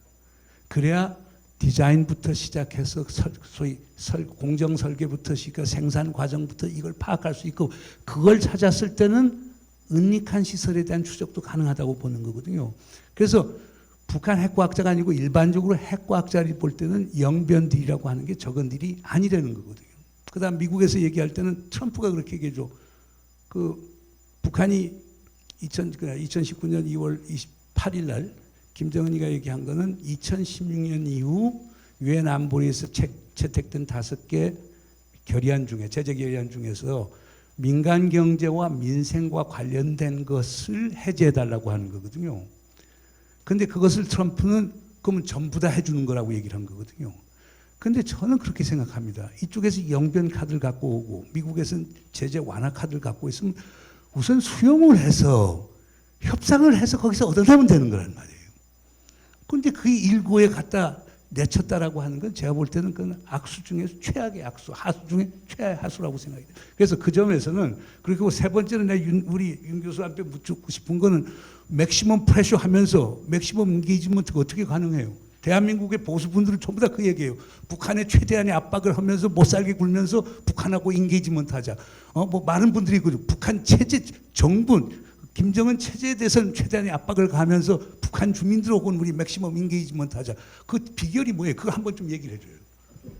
자, 거기가 이제 슬슬 열기가 올라가는 것 같습니다. 아까 저 여기 에어컨 틀어놨었는데 안 틀어놔도 그냥 지낼 수 있어요. 지금 저 문정희 선생님께서 질문하신 부분 간단하게 좀 답을 부탁드리고 그거에 더해서 두 번째 질문도 미리 드리겠습니다. 두 번째 질문은 뭐냐면은 아까 이 윤덕민 교수님께서는 역시 남북 관계를 진전시키고 비핵화를 함에 있어서 한미 동맹이라는 것이 약화돼서는 곤란하다. 한미 동맹이 약화되면은 오히려 이게 중국이 밀고 들어오고 영향권 내에 들어가서 굉장히 힘들어질 가능성이 있기 때문에 동맹은 지켜야 된다. 라고 하는 입장에서 말씀을 주로 하셨고 선생님은 본인의 의견은 아니지만 뭐 벤 잭슨이나 이런 사람들이 얘기해서 주한미군 감축론이 만약에 나온다 그러면은 그거를 전략적으로 활용해서 뭐 북한하고 오히려 협상을 해야 되지 않느냐라고 하는 말씀을 하시는데 글쎄 그래서 제가 보니까 제가 알기로도 뭐 문정희 선생님이 주한미군 철수론자는 아닌 거로 저도 알고 있는데 신문에서 제일 많이 당하는 게 주한미군 철수 옹호했다는 발언이거든요. 저 우선 그 오해에 대해서 저 답변의 기회를 드릴 테니까 좀 정확하게 그러면은 이게 문제는 북한하고 비핵화 협상이나 북한 문제를 다룸에 있어서 동맹이나 주한미군이라는 것이 협상 테이블에 올라올 수 있는 건지 그런 부분에 대해서도 좀 두 분께 여쭤보고 싶습니다. 그게 제가 두 번째 질문인데 먼저 답변하시고 아까 먼저 최대한 정권을 압박하면서 주민들한테 인게이지할 수 있는 방법이 과연 있는 건지. 근데 말씀하신 거에 두 가지 포인트만 좀 잠깐 말씀드리고 그 답변을 하면 괜찮겠습니까? 네. 우선 미국의 핵 우산을 신뢰할 수 있느냐의 문제인데요. 이제 대단히 참 제가 이런 말씀드리기는 그렇습니다만 북한이 2017년 말에 수소폭탄 실험을 하고 난 다음에 화성 15라는 괴물 로켓을 하나 쐈습니다. 그것이 사정거리로 따지면 뉴욕이나 워싱턴까지 갈 수 있는 능력이었는데 그것이 끝나고 난 다음에 이제 평화 공세로 나와서 미국과 직접 대화를 하겠다라고 나서게 되고 평창 올림픽에 나오게 되는 비결이 되는데요. 흔히 얘기하는 북한이 미 본토를 공격할 수 있는 ICBM 능력을 갖게 됨으로써 사실상 한국의 안전과 미국의 안전이 디커플링 되는 현상이 벌어지게 된 겁니다. 그래서 북한이 만약에 서울이나 부산을 향해서 핵 공격을 가했는데 과연 미국이 미 본토에 있는 전략 핵무기를 써서 평양을 공격해 줄 수 있느냐의 문제입니다. 즉 그렇게 되면 어떻게 되겠습니까? 북한은 ICBM으로 뉴욕이나 워싱턴을 공격할 수 있는 이론적인 상황 속에 있는 것이죠. 유럽에서도 이런 디커플링 논쟁이 일어났었는데 불행히도 한국에서는 뭐 그런 논쟁이 전략적인 논쟁이 전혀 없습니다. 그래서 이번 이런 기회를 가지고 그런 논쟁의 장이 좀 열렸으면 좋겠다라는 생각을 갖고요. 그렇기 때문에 이 신뢰성을 어떻게 확보할 수 있느냐? 미국의 어떤 주한미군이 철수하고 그걸 가지고 핵 비핵화의 기회를 삼아야 된다 이런 논리들이 우리나라의 담론의 주류를 이루고 있는데 실질적으로는 어떻게 하면 미국의 핵우산의 신뢰성을 우리가 가질 수 있는지에 대한 논쟁이 사실은 현실적으로는 그게 먼저 시작돼야 되는데 우리는 오히려 미국 한미동맹이 해소되고 주한미군이 철수하는 것이 핵 문제를 해결하는 길이라는 쪽의 담론들이 더 우세한 것에 저를 비롯한 이런 전문가들로서는 참 비애를 느낍니다. 그러니까 제 이 어떤 논리가 별로 없었다라는 것을 자성하는 계기가 되는 거라고 생각되고요. 두 번째는 영변의 그 역할에 대해서 말씀을 하셨는데 영변 자체 어마어마한 시설입니다. 우리나라의 대덕 연구단지가 한 20만 평의 건물이 40개 있는데요. 세계적인 지금 원자력 국가입니다. 우리 세계 최첨단의 원전을 만들어낼 수 있는 나라고 그런데 그것이 20만 평에 40개입니다. 근데 영변 핵시설은 280만 평의 시설이 지금 400몇십 개 있다고 말씀하시지 않습니까? 어마어마한 시설입니다. 근데 그것이 평화적 이용을 위한 시설이 아니라 핵무기를 만들 수 있는 일괄 공정시설이라는 것이죠. 그러니까 얼마큼 북한이 핵무기에 집착했는지를 알려주는 건데 그런데 문제는 그 시설이 굉장히 노후화되어 있습니다. 즉 그 시설을 통해서 영변에 있는 시설을 통해서 핵무기 물질을 만들어낼 수 있는 것이 연간 플루토늄 탄은 1개, 그 다음에 거기 있는 HEU라 그럴까요? 농축 우라늄을 통해서 만들어낼 수 있는 우라늄 양은 2개 정도, 그러니까 3개를 만들어낼 수 있습니다. 근데 지금 미국의 정보 당국이 내린 공식적인 견해는 북한이 한 12개 정도 매년 핵폭탄을 만들어낼 수 있는 물질을 생산해낸다는 겁니다. 그러면 9개는 다른 데서 만들어낸다는 얘기죠. 그러면 그 시설을 어떻게 하든지 간에 북한한테는 큰 데미지가 없을 수도 있다라는 얘기고요. 또 하나는 이미 북한은 70개, 80개에 달하는 핵탄두가 있습니다. 그래서 우리가 억제력을 얘기할 때 사실 이게 북한이 억제력을 굉장히 넘는 수준입니다. 방어적 수준을 훨씬 넘는 핵강국을 지향하고 있는데 보통 최소한의 억지력, 미니멈 디터런스라는 것은 우리 국제정치에서도 많이 합니다만 전략론을 할 때 6개 정도 있으면 충분히 우리 남이 나를 공격하지 못할 정도의 방어력을 가질 수가 있습니다. 근데 북한은 그 수를 훨씬 뛰어넘는 양산 시스템을 만들어서 수백 개의 핵무기를 갖는 나라를 지향하고 있다라는 점, 이 점을 우리가 생각해야 될 것이고요. 그다음에 이제 맥시멈 인게이지먼트에 관한 말씀이셨는데 물론 이 쉽지 않은 과제이기도 합니다. 북한에 대해서 어떤 이 북한 정권에 대해서는 상당히 이 프레셔와 생션을 가하면서도 북한 주민들과 북한에 대해서의 그 체제의 전환을 위한 그런 지원을 해 나간다는 것이 그렇게 쉽지 않은 과정인데 저는 지혜가 필요한 과정이라고 생각하고요. 특히 이 과정에 있어서 인도적 지원, 아마 북한은 금년서부터 또 이제 4, 5월 지금 벌써 그렇게 들어왔습니다만 많은 식량 문제가 심각해질 거로 판단됩니다. 그런 인도적 지원 문제랄지 또는 인권에 대한 어떤 지원 문제랄지 이런 것에 대해서는 우리가 맥시멈하게 지원하고 인게이지해도 충분히 저는 필요한 것이 아닌가라는 생각을 갖습니다. 그 두 번째 드린 질문은 문정인 선생님이 조금 생각하실 시간을 가지셨기 때문에 먼저 답을 하시고 그 다음에 동맹하고 북한하고 협상을 할 때 그 동맹이나 주한미군 문제 같은 것이 협상 테이블에 올 수 있는 건지 만약에 그렇지 않다고 그러면은 과연 북한하고 그 얘기할 때 그러나 우리가 이제 양보하지 하나- 않아서는 오케이. 뭐고 있는지. 그러니까 내가 이제 우리 저 윤덕민 교수하고 사실상 어떤 철학적 국제정치적 철학적 기반이 상당히 다른 건 사실이에요. 저는 이제 기본적으로 저는 국제정치가 무정부적 상태라고 하지만 협력은 가능하다고 보는 사람이고, 그리고 우리 윤덕민 교수가 그리는 식의 지정학적 그 지형이 우리의 생존을 그렇게 위협할 정도는 아니라고 보고, 그리고 세 번째, 과거의 역사의 교훈들이 뭐 중요할 수는 있지만 그게 다시 리피트 된다고, 다시 역사가 똑같은 형태로 재현된다고 보는 사람은 아니에요. 그렇기 때문에, 그리고 저는 뭐 제가 재작년 7월인가 미국 아틀란틱지하고 인터뷰해서 그것 때문에 말썽이 많이 나고 그랬지만, 저는 가장 행복한 국가는 동맹이 없는 국가라고 봅니다. 저는 모겐수가 틀렸다고 봅니다. 동맹이 없다는 것은 공동의 위협도 공동의 적도 없다는 거거든요. 그렇지 않습니까? 그러니까 저는 국제사회에서 그건 현실주의니 자유주의니 관계없이 가장 한 국가의 이상적인 것은 동맹이 없다는 것은 가장 축복받은 거죠. 그러나 지금 북한의 위협이 존재하고 동북아의 전략적 불안정이 존재하기 때문에 우린 한미동맹을 하게 되는 거고, 뭐 대통령 입장은 확실해요. 저는 대통령보다는 한미동맹이 좀 금이 가도 좋다고 생각하는 사람이지만, 대통령은 뭐 저랑 얘기할 때 그건 그대로 두고 하자라고, 한미동맹은 유지하는 가운데서 하자라고 하는 데서 이제 소위 우리 정부 내에서도 좀 다른 의견차가 있어요. 그러나 제가 분명히 여러분들에게 말씀드리는 건, 대통령은 하여간 한미동맹을 기본 축으로 하자는 거고, 뭐 저 같은 사람은 조금 거기에 금이 가더라도 괜찮은 것 아니냐. 뭐냐면 저는 국가이익이 먼저 있고, 동맹은 국가이익을 실현하기 위한 수단이고 도구이기 때문에, 동맹이라든가 주한미군이 그게 sacred cow처럼 정말 untouchable, 신성한 고귀한 목표는 아니라고 보거든요.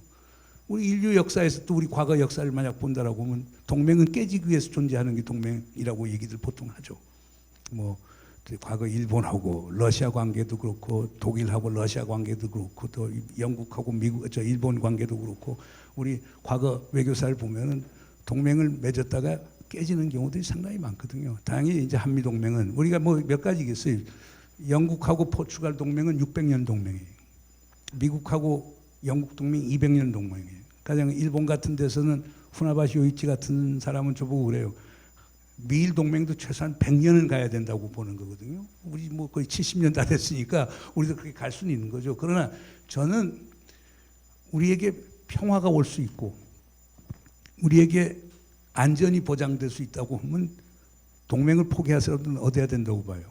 우리가 원하는 국가의 이익 목표가 평화고 안보라고 한다면 동맹을 포기해서라도 그걸 얻을 수 있다면 저는 하겠어요. 그런데 그게 어려워지면 동맹을 계속 유지해야 될 게 있겠죠.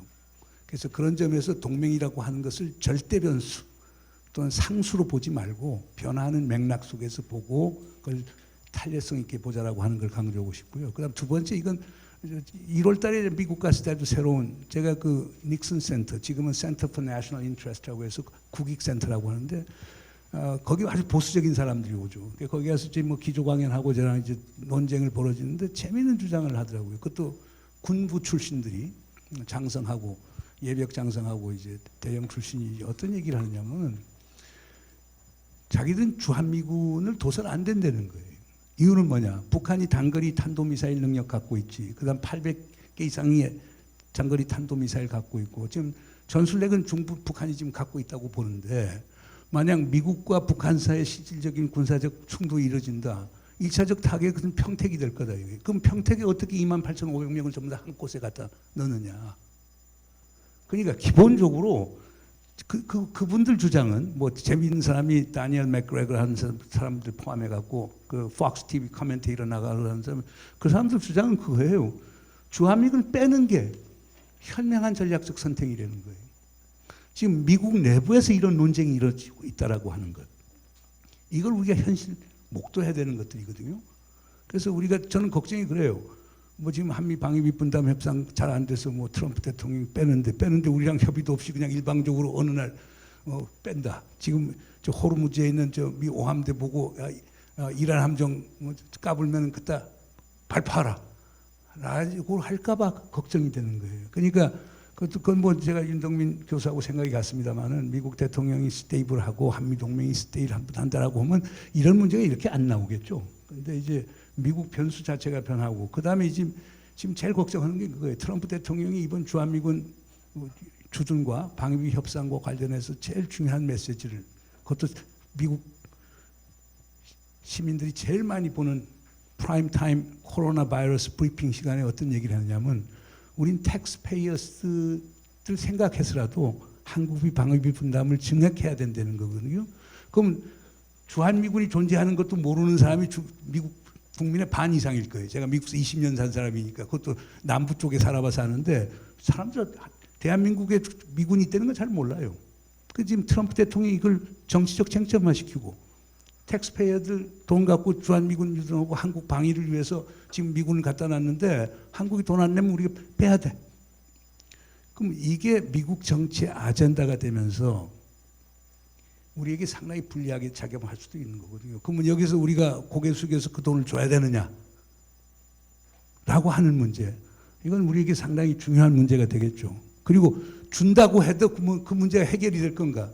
저는 그렇게 생각하지는 않거든요. 그래서 한미동맹을 보는 시각이 70년 전에 만들어진 1954년 10월에 시작한 한미동맹이라는 것을 고정된 현상으로 픽스처라고 해서 북박이창 있는 것처럼 생각하지 말고 변화할 수 있다는 생각을 하고 그거에 따라서 우리가 능동적 대응을 할 필요가 있다라고 하는 걸 저는 밝혀두고 싶습니다. 현 교수님 먼저 답하고서 제가 질문 더 하겠습니다. 동맹하고 주한미군에 대해서. 예, 사실 동맹이라는 것은 상호 필요에 의해서 만들어지는 겁니다. 그리고 한미 동맹도 마찬가지라고 생각했어요. 우리가 무조건 미국한테 매달리고 미국하고 맨날 뭐 해라 하는 그런 동맹이면 그 동맹은 성립할 수가 없습니다. 결국 미국에 대해서 대한민국이 존재감이 있는 파트너다, 동맹이다라는 것을 보여줘야지만 그 동맹이 성립할 수 있다라고 생각하기 때문에 우리가 생각하는 그런 동맹의 방향 속에서 반드시 우리의 역할도 찾아나가는 그런 모습이 있어야 된다라는 생각을 갖습니다. 사실은 이제 트럼프라는 참 미중유의 그런 대통령이 미국에 등장하는 바람에 여러 가지의 그런 틀이 많이 깨지고 있는 것도 사실입니다. 사실 그 핵 문제도 좀 북한 핵 문제를 둘러싸고 가장 저로서는 참 어렵게 느껴지는 것은 과거에는 그것은까지는 비핵화와 연계가 안 됐었는데 최근 들어서 우리 문 선생님이 역할을 하셔서 그런지는 모르겠지만 이 한미 동맹과 비핵화가 좀 연계돼 나가는 그런 요소들이 나오고 있는 셈이죠. 해구산의 가장 중요한 자산, 미국의 해구산의 가장 중요한 근간이 뭐라고 생각합니까? 쉽게 얘기하면 미국의 전략 자산입니다. 그런데 지금 미국의 전략 자산이 한반도에 옵니까? 미국의 폭격기, 전략 폭격기들이 오나요? 오지 않고 있죠. 북한의 비핵화를 유도하기 위해서 그 연계관계는 얘기를 안 했지만 트럼프는 이미 전략 폭격기를 한반도에 전개하지 않고 있습니다. 그리고 한미 간의 연합 군사 훈련도 안 하고 있습니다. 그리고 놀랍게도 하노이에서 기자회견에서 나는 왜 여기 주한미군을 두는지 모르겠다. 우리 빨리 이 미군들을 집으로 돌려보내고 싶다라는, 싱가포르에서 했네요. 네, 그 얘기까지 싱가포르죠. 그런 얘기까지 하고 있습니다. 그래서 사실은 앞으로 이 방향이 어떻게 갈지는 잘 모르겠습니다. 그런데 우리가 하나 딱 생각해야 볼 거는 아까도 모두에서 말씀드렸지만 우리가 속해 있는 이 지정학적 환경, 중국, 일본, 러시아라는 무지 강력한 세력 속에서 우리가 어떻게 살아남을 수 있느냐. 우리 힘을 길러서 자강해야 되겠지만 그 자강이 힘이 충분해질 때까지 그래도 아마 모자랄 겁니다. 저는 미국을 활용해야 된다. 한미동맹의 틀을 가급적 활용해야 된다라는 생각을 갖고 있고, 미국이 빠이빠이 하자 그러면 저희가 할 수 있는 방법은 없겠죠. 그러나 그런 상황이 오지 않게끔 하는 건 굉장히 중요하다고 봅니다. 근데 최근 들어서 아까 모두에도 말씀드렸다시피 우리의 움직임을 보면 미국보다는 중국이다. 균형외교라는 그런 속에서 중국 쪽으로 좀 기울리는 그런 상황들이 많이 있었던 것이죠.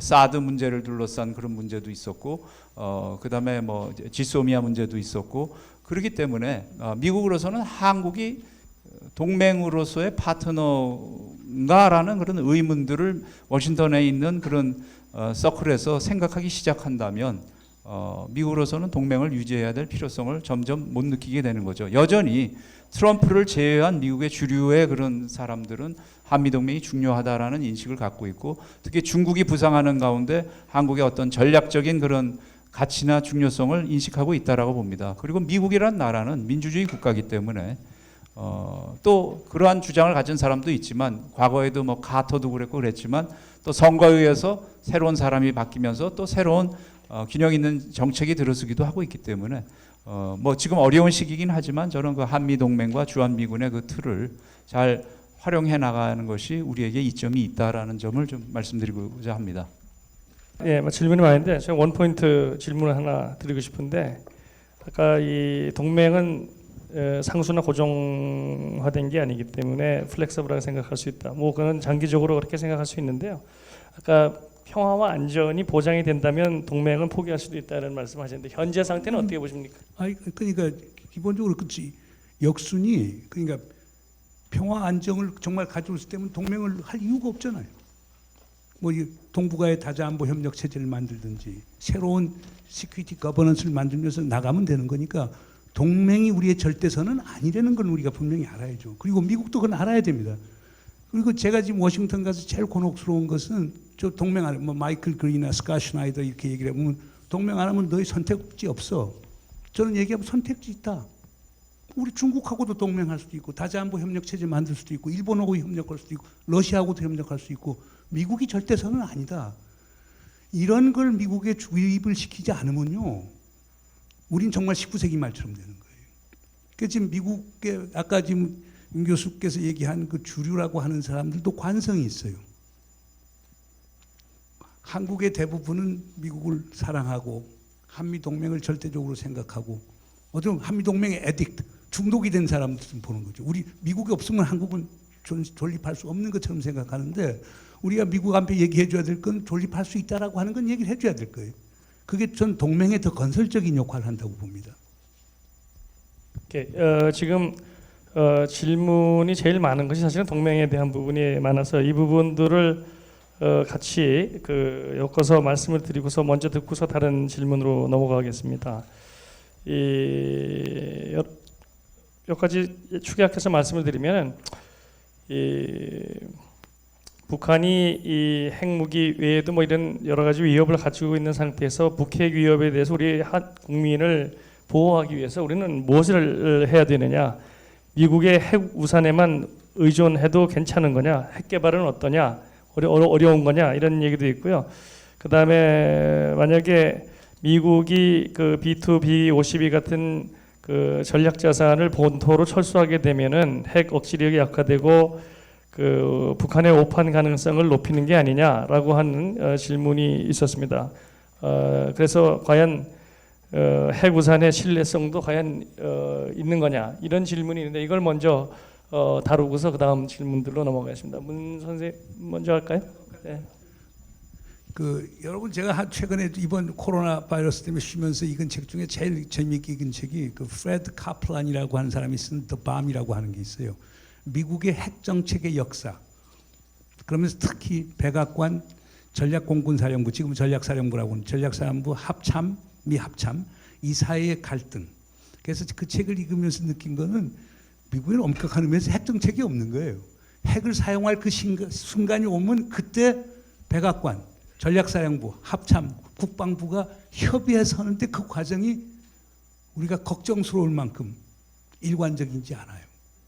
그리고 더 놀라운 사실은 SAC, Strategic Air Command, 지금 Strategic Command가 미 대통령에 관계없이 행동할 수 있는 여지가 많다는 걸 배웠거든요. 그러면 가까이 59년, 60년 베를린 봉쇄 사태 때 유럽 국가들은 미국이 핵을 사용할 의지를 보여달라고 했을 때 미국에서 노랬거든요. 그리고 특히 육군 중심으로 지상군 갖고 재래식 전력 갖고도 된다고 이렇게 대응을 했던 것부터 시작해서 큐바 미사일 크라시스, 그 다음에 소위 월남전 때 이제 닉슨이 뭐 매독 디오리라고 하지만은 핵무기 사용하겠다고 했는데 결국 다 사용을 못했거든요. 그래서 그 책을 읽다 보면 느끼는 게 거의 미국의 핵우산이라는 게 네임 올리, 실질적으로 작동이 안 되는가라고 하는 우려가 사실 있는 건 분명한 사실이거든요. 그래서 제가 볼 때 그 미국의 핵우산이라고 하는 것이 보면은 그때 가봐야 아는 것이고, 그러나 하나 중요한 거는 우리가 미국의 핵우산을 신뢰하지 않으면 대북 억지가 안 돼요. 그러니까 역설적이지만 미국의 핵우산 확장 억지 전략이라고 하는 거에 우리가 계속 미 국방성하고 협의를 하는데, 이건 우리가 확고히 해나가는 필요가 있고, 그게 북에 대한 그 메시지가 분명히 되고, 북의 위협 인식은 또 그렇게 돼 있기 때문에 여기서 중요한 건 우리가 억지력을 가졌느냐 안 가느냐는 게 중요한 게 아니고, 북이 그런 위협을 가느냐 안 가느냐. 자기들이 선제 타격했을 때 우리 보복 타격이 북이 한 거 100배, 1000배 이상으로 할 수 있다라고 하는 능력이 우리에게 있느냐라고 하는 그걸 보여주는 거거든요. 두 번째 이제 B-52 전략 폭격기 이렇게 얘기하는데요. 미국의 기본적인 핵 전력은, 그리고 뉴클리어 디터런스는 스트래티직 뉴클리어 디터런스에서 와요. 스트래티직 뉴클리어 디터런스는 기본적으로 ICM 베이스 된 거고 SLBM 베이스 된 거예요. 그렇기 때문에 괌의 전략 폭격기가 있고 하는 것은 쉽게 얘기해서 대부분 이건 택티컬 뉴클리어 그래비티 밤, 그러니까 지상으로 투하하는 그런 밤을 할 수 있는 그런 것들이기 때문에 엄격한 의미에서 북이 제일 걱정하는 건 수송기 갖고 폭격기 갖고 하는 것보다는 미 본토에서 ICBM을 치거나 때리거나, 그 다음에 칠함대 산하에 있는 잠수함 전력에서 언제 칠지 모르는 이 전력이 있기 때문에 제가 볼 때는 그게 뭐 전략 폭격기 지금 미 본토로 본토에 있던 게 일로 배치됐다가 다시 또 돌아가는 거거든요. 그러니까 그게 여기 있던 것을 영구적으로 가져가는 건 아니니까 그게 큰 영향을 미친다고 보지는 않습니다. 예, 저희가 좀 하나 착각을 하고 있는 것은 미국이 동맹국에 대한 핵우산이라는 이 제공되고 있다. 아주 이것이 신뢰할 수 있다라는 생각을 갖고 있는데, 저 자신은 거기에 별로 신뢰를 안 합니다. 왜 그러냐? 냉전이 끝나고 난 다음에 미국은 동맹국을 위해서 제공하던 그런 전략 자산들, 전술핵, 전역핵을 전부 다 폐기를 했습니다. 대부분 다 지금 유일하게 폭격기를 갖고 있기 때문에 폭격기에서 떨어뜨리는 자유낙하 폭탄만이 어떻게 전술핵적인 요소로 얘기를 할 수 있겠지만, 사실상 전술핵과 전역핵, 동맹국을 위한 핵무기는 없습니다. 전략핵이라는 것은 본토 결전, 본토를 지키기 위한 마지막 보루입니다. 그래서 그걸 가지고 동맹국을 지켜줄 수 있느냐, 모호성이 있기 때문에 그럴 수도 있고 아닐 수도 있다라는 얘기를 할 수 있을 겁니다. 그럼 미국은 어떻게 하느냐? 핵에 대한 의존을 대폭적으로 줄이면서 동맹국에 대해서는 미사일 디펜스입니다. MD를 1차적으로 얘기를 합니다. 왜 과거에는 핵우산, 뉴클리어 엄브렐라라는 얘기를 하다가 최근에는 핵우산이라는 얘기를 미국이 쓰질 않고 있습니다. 여러분 잘 아시는 Extended Deterrence라는 표현을 씁니다. 그리고 한미 간의 국방장관 회의에서 항상 그 Extended Deterrence를 한국에게 제공한다라는 표현이 들어가는데, 재래식과 미사일 방어와 핵우산을 포함한 이 포괄적인 억지력, 익스텐드 확장 억제력을 제공한다라는 얘기를 하다가 최근 들어서 핵우산이라는 표현이 빠지고 그냥 핵무기로 되어 있습니다. 그 뉘앙스의 차이가 뭔지는 잘 모르겠습니다만 그렇게 되고 있다라는 거죠. 그런데 재밌는 것은 우리 대한민국은 미국이 동맹국에 대한 억제력으로서 제공하고 있는 MD에는 편입하지 않겠다라는 것이 대한민국의 정책입니다. 그래서 우리 국방부도 그렇고 다 어떤 식이냐면, 김대중 정부 이후로 미국의 MD에 편입이 되면, 세계 전력에 편입이 돼서 중국을 자극하고 북한을 자극하고 동북아의 군비 경쟁이 일으킨다 그래서 우리나라는 미국의 MD를 편입하고 있지 않습니다. 그 결과 한동안 논쟁이 있었는데 최근에 슬그머니 그게 배치되고는 있습니다만, 패트리어트 미사일을 도입할 때 미사일을 방어할 수 있는 MD 요소가 될 수 있는 패트리어트 팩3를 들여오지 못했습니다. 그 대신에 미사일 방어 능력이 없는 구형의 패트리어트 팩2를 서독에서 가져왔습니다. 우리나라가 자랑하는 이지스함도 두 가지 역할을 하죠. 함대를 대공 방어하는 함대 방어도 하지만 탄도미사일 요격도 할 수 있습니다. 근데 우리나라의 이지스함에는 SM3라고 할 수 있는 탄도미사일 요격 미사일은 실려 있지 않습니다. MD를 안 하기 위해서입니다. 그러다가 네. 반론을 얘기해. 예, 예. 그래서 이건 사실상의 오류를 얘기하고 있기 때문에 예, 그건 예. 짚고 넘어야 돼. 네. 그러니까 그래서 이 결국은 그 MD를 그렇게 철저히 안 하고 그 대신에 우리는 한국형 미사일 방어를 하겠다. 그래서 MSAM, LSAM이라 그래서 러시아의 기술을 가져다가 지금 개발을 하고 있습니다. 근데 솔직히 말씀드리면 러시아의 뭐 S-300이나 S-400조차 탄도 미사일을 요격할 수 있는 기술을 기술적으로 입증한 적은 없습니다. 그러니까 그걸 입증할 수 있는 유일한 것은 패트리엇 팩3가 걸프 전쟁에서 보여줬고요. 그다음에 가장 효능이 좋다라는 것은 사드입니다.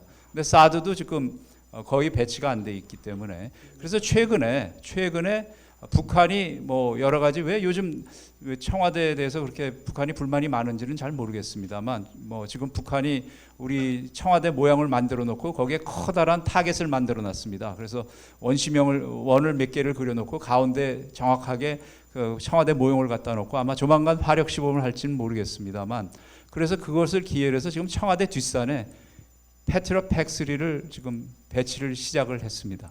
그러니까 그만큼 다급해졌다라는 얘기죠. 그런데 문제는 사드라는 것을 배치할 때 우리가 그렇게 반대를 했죠. 미국의 MD 때문에. 그래서 결국 성주에 배치를 해서 그것은 중국을 자극하지 않게 하기 위해서 압록강까지만 우리가 볼 수 있게 하기 위해서 성주에 배치한 겁니다. 평택을 보호하는 대신에. 그렇게 되다 보니까 솔직히 말씀드리면 2,200, 300만이 사는 수도권은 미사일 방어망에 지금 무방비 상태입니다. 북한은 뭐 어제도 그제도 계속 지금 방사포에 뭐 이스칸데르니 뭐니 그런 미사일을 쏘고 있는데 우리는 미사일 방어망이 없다라는 얘기입니다. 그래서 억제력을 생각할 때 미국은 해구산이 그렇게 신뢰할 수 없는 실질적인 현실적인 문제가 있다면 미사일 방어라도 제대로 해야 되는데 사실 비핵 국가로서 일본과 한국이 비슷합니다.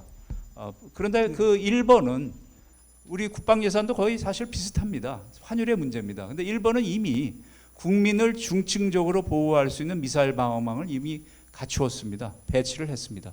그런데 우리는 제대로 된 미사일 방어망 여전히 없습니다.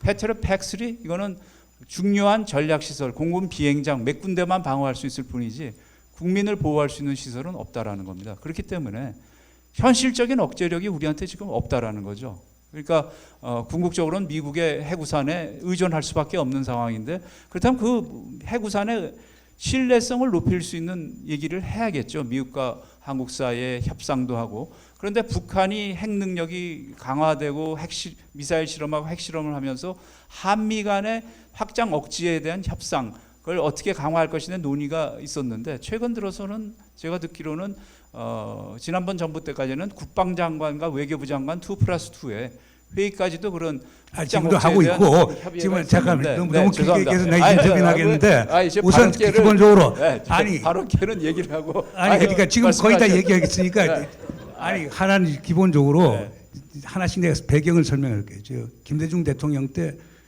내가 그때 연세대학교에 그 공군력 포럼이라는 걸 만들어서 미국 미사일 디펜스 에이전시의 그 디렉터를 그때 육군 원스타였는데 그때는 원스타였어요. 나중에 스리스타가 되지만 이제 우리 연세대학 와서 우리가 이정민 교수랑 해서 세미나도 하고 그래서 그때 이제 문제 제기를 했는데 그래서 김대중 대통령께서 다 보고를 드렸는데 그때 김대중 대통령께서 내린 결론은 그거예요. 그러니까 임동원 선생님 포함해서 다 해서 내린 거는 그게 뭐 중국, 북한을 자극하는 것도 있지만 기본적으로 기술적으로 우리를 방어해 줄 수 있느냐. 근데 그때 그 우리가 한 회의에 윌리엄 페리 장관이 왔었어요. 윌리엄 페리 장관은 자기 커리어를 획득 담당 차관부로 시작한 사람이에요. 와서 근데 김대중 대통령이 면담하는 자리에 갔는데 페리 장관이 뭐냐면 기술적으로 디펜드 못한다고 얘기를 한 거예요. 디펜드 못하고 비용은 많이 드니까 그럼 왜 해야 되느냐. 그렇게 해서 나왔는데 그 이후에 이명박 박근혜 정부까지도 결국에 미국 중재 동부가 MD 시스템에 참여하는 것은 말한 기술적 이유, 경제적 이유, 그 다음에는 전략적 이유에서 이제 안 하게 된 거예요. 그렇기 때문에 제일 중요한 게 여기 우리 윤 교수께서 가는 미국 시스템은 모든 게 전지전능한 것처럼 생각하는데 미국에 있는 많은 사람들이 자기의 미사일 디펜스 시스템이 워킹 안 한다라고 하는 사실에 우리가 주목할 필요가 있고 뭐 미국 무기 팔아주는 건 좋지만은 두 번째 패트리엇 3하고 2 문제는 이종석 씨가 그때 노무현 정부 때 NSC 사무차장으로 있을 때 그때 논쟁이 있었어요. 그때 우리 공군에서는 팩3를 새롭게 사고자로 온 거예요. 그때 사실상 그때 제일 반대한 게 내가 기억하기에는 이종석 차장이었어요. 왜 우리 공군에서는 항상 사오려고 하면 벤츠만 사오려고 하고 좀 소나타 같은 것도 사라. 그래서 그때는 예산 이유 때문이었어요. 그래서 소독에서 쓰던 팩2를 가졌던 거 아마 우리 잘 기억하실 거예요. 저기.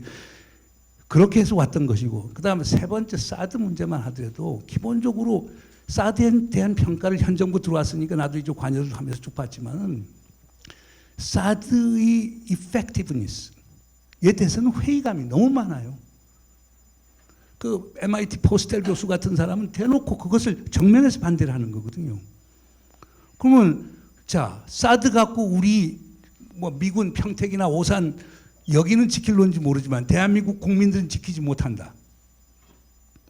근데 그거에 우리가 막대한 비용을 들어서 감당하고 그거에 따라서 중국으로부터 경제적 보복을 갖고 그건 어느 대통령 내가 볼 때는 보수 쪽에서 대통령이 되더라도 그렇게 쉽게 판단할 수는 없을 거예요. 그래서 이런 건 팩트를 갖고 좀 얘기를 해줄 예, 필요가 저는 있지 않느냐. 팩트를 갖고 에비던스를 갖고 에비던스라고 그 시간이 거의 다 돼서 이 질문들이 아직도 몇 개 남아 있어서 정리를 해서 해야 될 것 같습니다. 저희들이 이 계획식으로 좀 15분 정도 늦게 시작을 했기 때문에 15분을 사회의 이 특권으로 연장을 하고요. 만약에 혹시 다른 일정이 있으신 분들은 먼저 다리를 떠도 충분히 양해를 하겠습니다. 이 또 하나의 그 한 군의 질문은 이런 겁니다. 그 예를 들면은 그 점진적인 제재 완화 방식이나 이런 것들 과거에도 많이 해봤는데 실패한 경험들이 우리가 있다. 북한이 속이지 않을 거라는 걸 우리가 어떻게 믿을 수 있냐? 이건 문 선생님한테 질문이 간 거고요. 또 이 역으로 우리가 문재인 대통령이 신경제지도라고 하는 거를 추진하는데 오히려 북한은 이거 흡수 통일의 위협으로 보고 반대할 가능성은 없지 않냐? 이게 오히려 북한이 원하는 거는 남북 경제 협력보다 중국하고 교역을 원하는 게 아니겠느냐? 라는 얘기도 있고요. 조금 더 나가면은 이 북한이 핵이 기존 체제를 유지하는 수단으로서는 별로 효용성이 없고 핵을 가지고 세계의 주목을 받아서 주도권을 가져오려고 그러는 접근이 아니냐. 그러니까 북핵에 대한 논의 자체를 줄이는 게 오히려 더 효용성이 있지 않느냐 이런 질문도 나왔습니다. 그 부분에 대해서 우리 어떻게 임 교수님 간단하게 먼저 좀 답하실래요? 예, 북한하고 협상을 했을 때는 저도 90대 초반에 협상을 참여했던 그런 기억이 있습니다. 핵통제 공동위원회 이런 데 있었는데 합의는 굉장히 쉽게 일어납니다. 어마어마하게 어느 날 갑자기 기본 합의서가 만들어져서 남북 간에 뭐 정치 경제 뭐 군사 다 포괄하는 그런 합의문이 쉽게 만들어집니다. 남북 간의 비핵화 공동선도 쉽게 만들어집니다. 북한이 핵을 포기할 것 같이 나옵니다. 재처리 시설 뭐 농축 시설 다 포기하겠다는 것까지 담을 어마어마한 문장들이 만들어집니다. 그런데 합의문과 이행은 완전히 다릅니다. 북한은. 그러니까 합의는 쉽게 되는데 이행하는 건 완전히 다른 과정이 됩니다. 그래서 쉽게 얘기하면 합의문을 만들었는데 왜 당신들 그거 왜 안 지키느냐 그러면 이행에 관한 합의서가 없기 때문에 다시 또 이행에 대한 합의서에 대한 논의를 하자는 식으로 합니다. 그래서 끊임없는 협상과 대화를 하게 되는 그런 경험을 제가 봤고요. 그래서 결국은 너무 우리는 이상이 굉장히 높습니다. 그래서 북한과 협상을 하면 굉장히 도덕적이고 이상적인 내용을 전부 다 거기에 포괄하는 내용들을 그런 어마어마한 문서들을 만들려고 하는데 사실은 지켜지지 않을 문서들을 너무 많이 양산하는 그런 결과가 되고 또 저는 최근에 9.19 군사합의도 상당히 그러한 측면들이 좀 있지 않았나라는 그런 생각을 듭니다. 그래서 지켜질 것, 상호 이해관계가 떨어지는 것부터 지켜질 것을 합의로 만들어서 이행해 나가는 것이 남북관계의 어떤 첫발이 돼야 되지 않을까라는 생각을 갖는데 지난 한 4, 50년 동안 하여튼 남북대화라는 것은 이상을 쫓고 항상 그 이상 속에서 상호가 놓여 있었던 그런 생각을 갖습니다.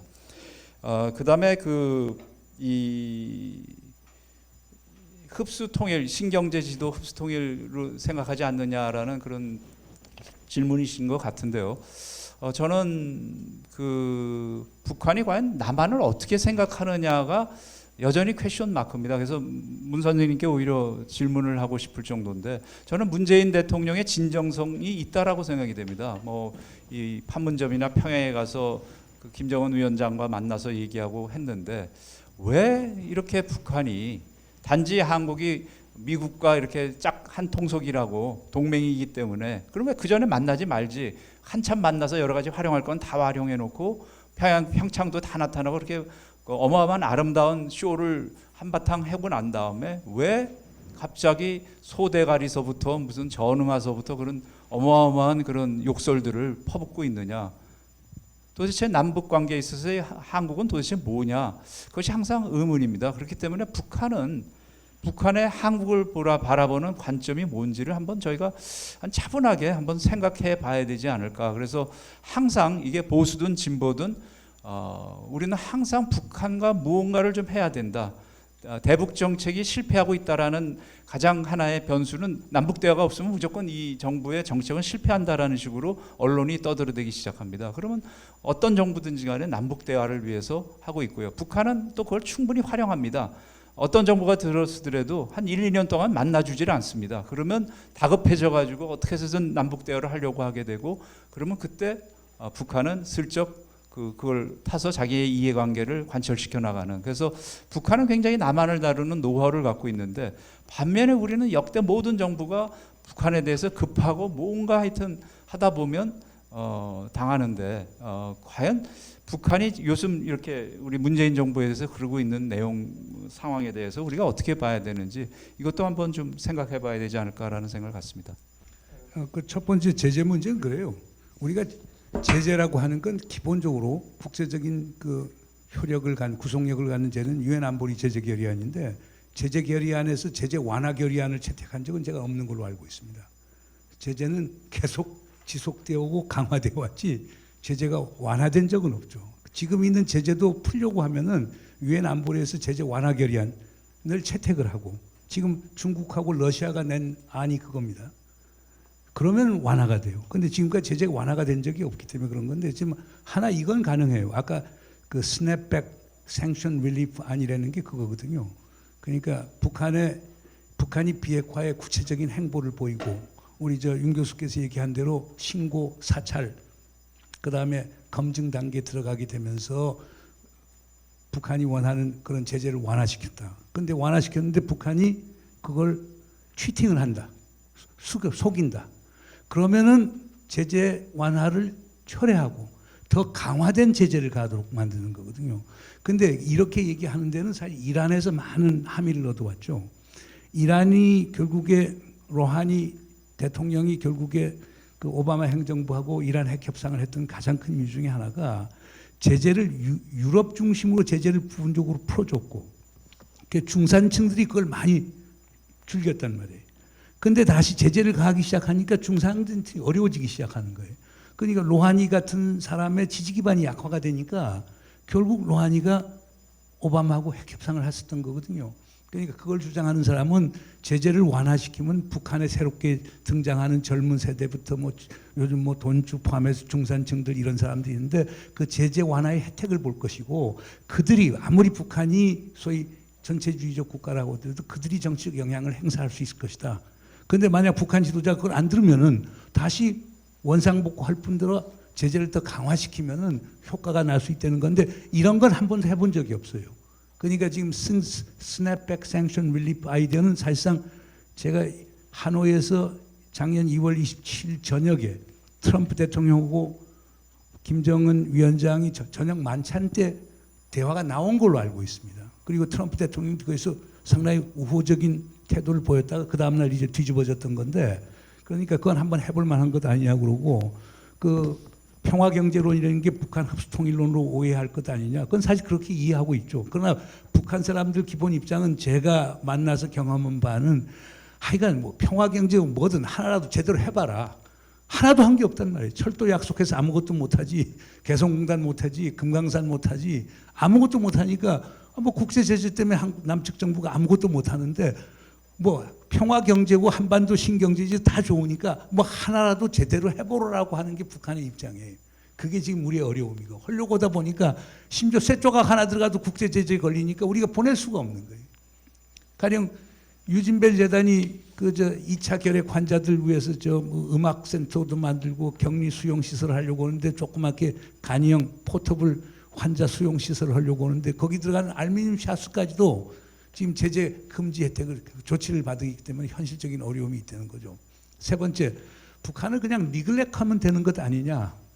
옛날에 북한에 핵 능력이 없다라고 하면 니글렉할 수는 있겠죠. 그러나 지금 뭐 ICBM 화성 15형 쏘고 뭐 SLBM 한다고 그러고 계속 적게는 1년에 4개에서 5개, 많게는 7개, 8개 핵탄두 생산한다라고 하는데 북한이 핵탄두 수가 많으면 많을수록 그 다음에 운반 수단이 강화되면 될수록 우리가 지불해야 되는 협상의 비용은 크겠죠.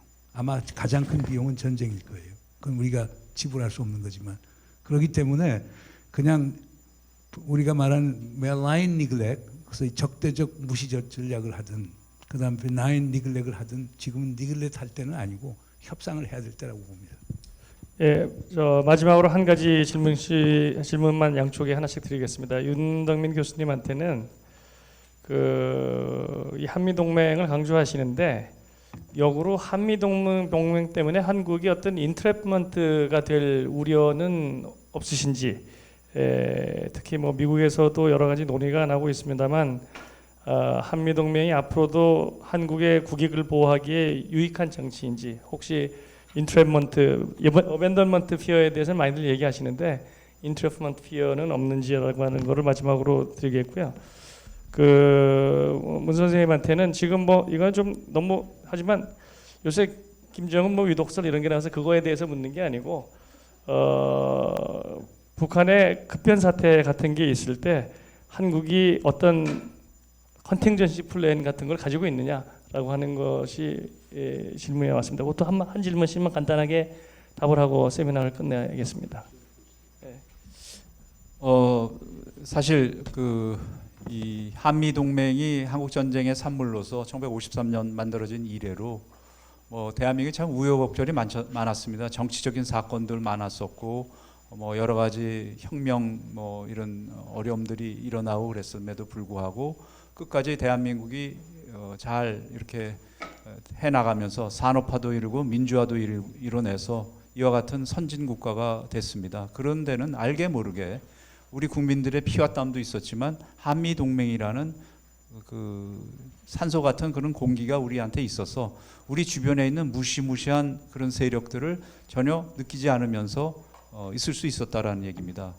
앞으로도 이런 지정학적 이런 환경 속에서는 저는 한미 동맹이 굉장히 중요하다라는 그런 생각을 갖습니다. 그래서 어떤 분들은 학생들이 선생님은 왜 맨날 이 말씀을 하시면 기승전 동맹이냐라는 말씀을 하는데 그만큼 이 엄중한 이런 환경 속에서 동맹이 중요하다는 말씀을 저는 드리고 싶은데요. 그러나 이게 뭐 영원한 건 아니죠. 동맹이 영원할 수는 없습니다. 상호간의 이해관계가 벌어지게 되고 그것이 부담이 되면 언제든지 해소될 수 있는 것이 또 동맹이라고 생각합니다. 그러나 이런 보험 기간이라고 할 수 있겠죠. 이 보험 기간 동안에 이 동맹이 작동하는 보험 기간 동안에 우리 나름대로의 실력을 길러 나가야 된다고 생각합니다. 이 지정학적 환경 속에서 저는 중국과도 굉장히 건강하고 긴밀한 협력 관계를 만들어 나가야 되고요.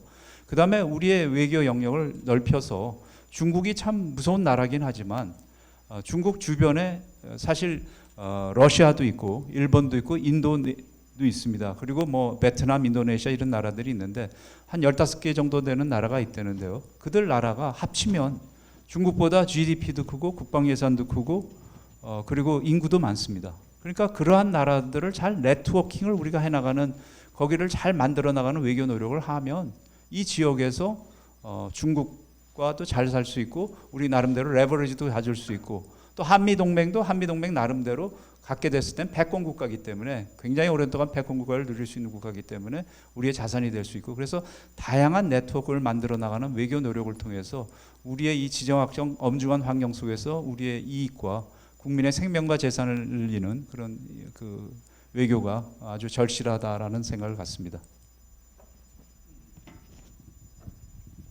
우리 윤덕민 교수께서 하나 중국도 더불어 같이 가면 되는 거 아니에요? 근데 항상 중국으로 간주하면 중국도 우리를 잠재적 위협으로 간주한단 말이에요.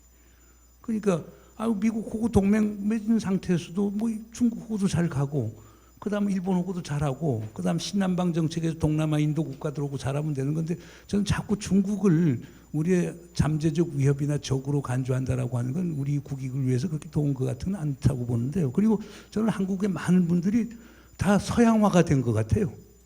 지금 서양에서는 코로나 사태 때문에 황화론이라는 게 대두가 되는데, 우리는 어떻게 보면 전부 다 미국과 유럽의 시각을 보고 중국도 보고 우리를 보는 것 아니냐 하는 그 오리엔탈리즘 리버스드라고 하는 걸 지금 생각하게 되는데, 뭐 그렇게 해서 지금 답변을 할게요. 답변을 하는데, 우리가 이제 북한 급변 사태에 대해서는 과거에 충무계획이라는 것도 있고 고당계획이라고 하는 것도 있는데, 지금은 정부가 갖고 있는지 없는지 얘기를 안 해요.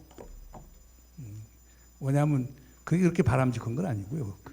그리고 북한의 급변 사태라고 하는 것에서 우리가 개입할 여지가 그렇게 있을까라고 하는 생각도 좀 듭니다. 그러나 하나 분명한 건 정부는 준비를 하고 있을 겁니다. 그러나 과거 김영삼 대통령이 있을 때부터 뭐 충무계획 만들었다가 그걸 이제 김대중 노무현 와서는 그걸 이제 고당계획이라는 걸 만들고 그렇겠는데, 컨틴전시 플랜은 다 있지만은 과거 우리가 생각했던 그런 컨틴전시 플랜대로 될 가능성은 상당히 적다고 보거든요. 특히 이명박 정부 들어와서 이제 그걸 상당히 강조하고 그랬는데, 제가 한 가지 드릴 수 있는 말씀은, 우리가 그런 급변 사태에 대한 대비는 대안이지만 정부는 아마 긍정도 부정도 하지 않을 겁니다. 그리고 다른 하나는, 북한의 그런 급변 사태가 됐을 때는 북한이 알아서 할 것이고 우리가 개입할 여지가 그렇게 크지 않을 거라고 봅니다. 마무리 발언으로 들어가겠습니다. 아주 오늘 아무리 역시 얘기를 해도 끊임이 없을 것 같아요. 한 3시간 더 해도 충분히 끌고 갈 수 있을 정도의 얘기거리가 있는 것 같은데, 그래도 두 분께서 굉장히 솔직하게 많은 얘기를 해주셔서 저희 첫 번째 서민으로서는 굉장히 감사하게 생각하고요. 이 마지막 마무리 멘트 1분 정도만 드릴 텐데, 뭘 포함해 주시냐면, 그럼에도 의견은 다르지만 상대방을 이런 점에서는 존중한다. 이 얘기를 꼭 한마디씩 해주시기 바랍니다. 윤덕민 교수님. 예, 항상 요새 코로나 때문에 또 강의도 전부 실시간으로 하고 있기 때문에 굉장히 우울하게 지냈는데요. 오늘 나와가지고 이렇게 여러 분들과 이렇게 뵙고, 또 제가 좋아하는 우리 문정인 선생과 이렇게 즐거운 자담을 할 수 있어서 무엇보다도 즐거운 시간이었다고 생각을 합니다. 저는 좀 한 가지, 한 30년 동안 북한과 협상을 했는데 왜 안 풀렸을까를 맨날 생각을 하는데요. 이 민주주의라는 제도가 어떤 일관된 협상에는 참 어려운 과정이다. 아까 스냅백을 말씀을 하셨는데, 참 스냅백이라는 게 잘 안 되더군요. 그래서 마치 행정부가 바뀌면 과거 행정부가 잘못했기 때문에 이게 이렇게 된 거다. 그래서 새로운 방법론들을 자꾸만 도입을 합니다. 쉽게 얘기하면 북한이 핵실험을 했는데, 그럼 핵실험을 했으면 퍼니시를 하고 스냅백이 돼야 되는데 그거보다 더한 햇볕으로 가는 그런 케이스들도 많았고요. 그래서 스냅백 저도 찬성을 합니다만, 그런 과정들이 지난 30여 년 동안 협상에서 잘 안 지켜졌고, 북한은 그러한 약점을 누구보다도 잘 알고 누구보다도 충실히 공부를 해서, 우리는 협상 대표가 매년 2, 3년마다 1, 2년마다 바뀌지만 저쪽은 일관되게 거의 그 사람들이 계속 해오기 때문에 그런 약점을 우리가 가졌었다. 그래서 정말 우리가 비핵화를 하겠다 그러면 굉장히 일관되고 또 이 합리적인 그런 정책을 해야 된다. 그래서 정권이 바뀌었다 그래서 완전히 또 다른 그런 처방전으로 또 시작을 하게 되면 이 문제는 북한의 승리로 이미 거의 굳혀지고는 있습니다만, 그래서 제가 생각하는 거는, 그러나 최종적인 승리, 아직도 야구로 따지면 한 5회까지 온 것 같은데요. 9회 말 역전 홈런도 가능하기 때문에요. 그때쯤 하여튼 북한을 완전히 비핵화할 수 있는 그런 노력을 끝까지 우리는 포기하지 않아야 된다라는 생각을 갖습니다. 저는 항상 우리 문 선생님 리스펙트 하고요. 그리고 물론 그 의견의 차이도 있을 수는 있는데요. 기본적인 깔려 있는 바탕은 저는 비슷하다라는 생각을 갖고요. 저는 한 번도 문정인 선생과 내 의견이 그렇게 다르다라는 생각을 한 적이 없습니다. 그리고 항상 저는 문정인 선생을 보면서 지난 20여 년 동안 위장된 진보라고 생각을 해왔는데, 본인은 요즘 진보라고 전부 얘기를 말씀을 하시고 계시기 때문에 그러니까 어떤지는 잘 모르겠습니다. 제 마무리 말씀은 그럴게요. 나는 제가 지금 94년에 미국서 대학 교수하다가 94년에 귀국을 했거든요. 그게 처음 들어왔을 때는 제가 조선일보에 칼럼을 쓰고 있었어요. 그 다음에 이제 중앙일보로 옮겼다가 그 다음에 한겨레 신문으로 갔다가 다시 중앙일보로 오고 왔다가 요즘은 칼럼을 안 쓰고 있지만은 그러니까 저는 변한 게 없거든요. 신문의 논조가 바뀌고 신문에 표방하는 게 달라지더라고요. 그래서 어떤 때는 내가 건전한 보수라고 하다가 어느 때는 갑자기 뭐 중도 좌파들이지만 요즘은 이제 완전히 종북 좌빨해서 이제 진보로 하는 거예요. 야, 그래서 나는 변한 게 없는데 생각하는 게 거의 같은데 내가 특별하게 무슨 뭐 특별한 뭐 전향을 한 것도 아니고 그걸 내가 요즘 고민을 많이 하고 있고 제가 지금 이번 코로나 사태가 주어준 가장 큰 선물이 그거에 대해서 지금 책을 쓰는데 그 답은 그거예요. 상식과 순리. 진보와 보수의 문제가 아니고 이 시대를 사는 동시대인들이 생각하는 어떤 공통의 지성, 그게 상식이라고 하면 그 상식에 맞는가, factually 사실상으로 맞는가라고 하는 것 하나하고, 그 다음에 순리라고 하는 건 제가 볼 땐 역사의 흐름 속에서 뭐 버티컬한 건데 지금 주어진 역사적 상황 또는 시대 정신 속에서 이것은 마땅히 해야 될 것이라고 하는 것. 70년 전쟁 상태에서 살았으면 그 다음은 평화를 가져오는 게 저는 시대의 순리, 역사의 순리라고 보거든요. 그래서 저는 앞으로 진보와 보수라고 하는 말을 하지 말고 얼마나 상식적인 얘기를 하는가, 얼마나 역사의 순리에 맞는가, 아니면 영리하는가. 어떻게 보면 이제 몰상식과 영리, 상식과 순리 이런 걸 갖고 제가 지금 뭐 작업을 해보려고 그러는데요. 그래서 앞으로는 상식과 순리라고 하는 이런 시각에서 볼 필요가 있지. 진보와 보수는 의미가 없는 게, 왜냐하면 진보나 보수나 엄격하면 다 애국자예요. 어떻게 평화를, 어떻게 생존을 보장할까? 뭐 진보는 평화를 이루어서 하자. 그 다음에 보수는 안보를 이루어서 가자라고 하는 건데, 북한의 비핵화의 목표는 같은데 어떻게 가자? 한쪽은 협상하자, 다른 한쪽은 최대한의 제재를 가하자라고 하는 건데, 목표는 저는 같다고 봅니다. 목표가 같으면은 진보 보수 다이코토미는 양분법은 저는 맞지 않다고 보고요.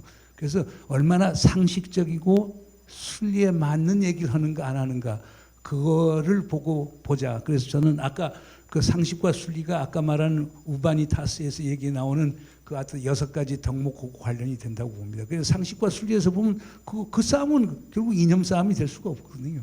그래서 이번 세미나가 그런 어떤 모멘텀이 되길 간절히 바랍니다. 문 선생님 아주 나중에 좋은 얘기를 해주셔서 감사합니다. 그 처음에 제가 이 프로젠콘을 하자고 생각을 하고 제일 먼저 문정인 교수님하고 윤덕민 교수님을 모시겠다 그랬더니 사람들이 그게 가능하다고 생각하냐고 사람들이 제일 먼저 물어봤어요. 가능하다고 생각한다. 왜 그러냐면은 이제 다 끝났으니까 이제만 3명은 상당한 신뢰를 가지고 있습니다. 제가 우리 둘이 따로도 저녁 먹고 술 먹지만 셋이 가끔가다 술 먹으면서도 같이 얘기를 하는 경우가 많습니다. 결국은 그렇기 때문에 그 촌놈티 안 내고 오늘 좀 잘 까도남의 그 논쟁을 할 수 있지 않았나라고 하는 생각이 들고요.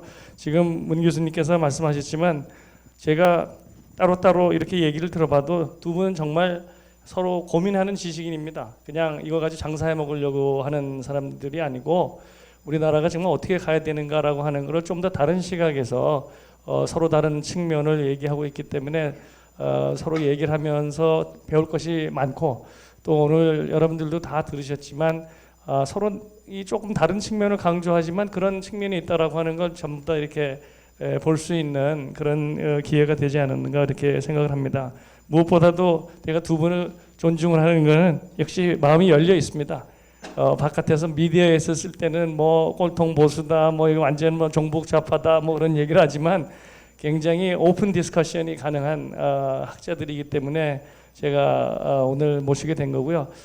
조금 미흡한 점이 없는 건 아니고 시간도 모자르지만 굉장히 의미 있는 대화의 시간이 되지 않았었나 이렇게 생각이 듭니다. 그래서 제 주최한 저희 입장에서는 두 분한테 굉장히 감사하게 생각을 하고 그런 의미에서 제가 감사하는 거에 10배 정도 마음을 넣어서 박수로 감사합니다.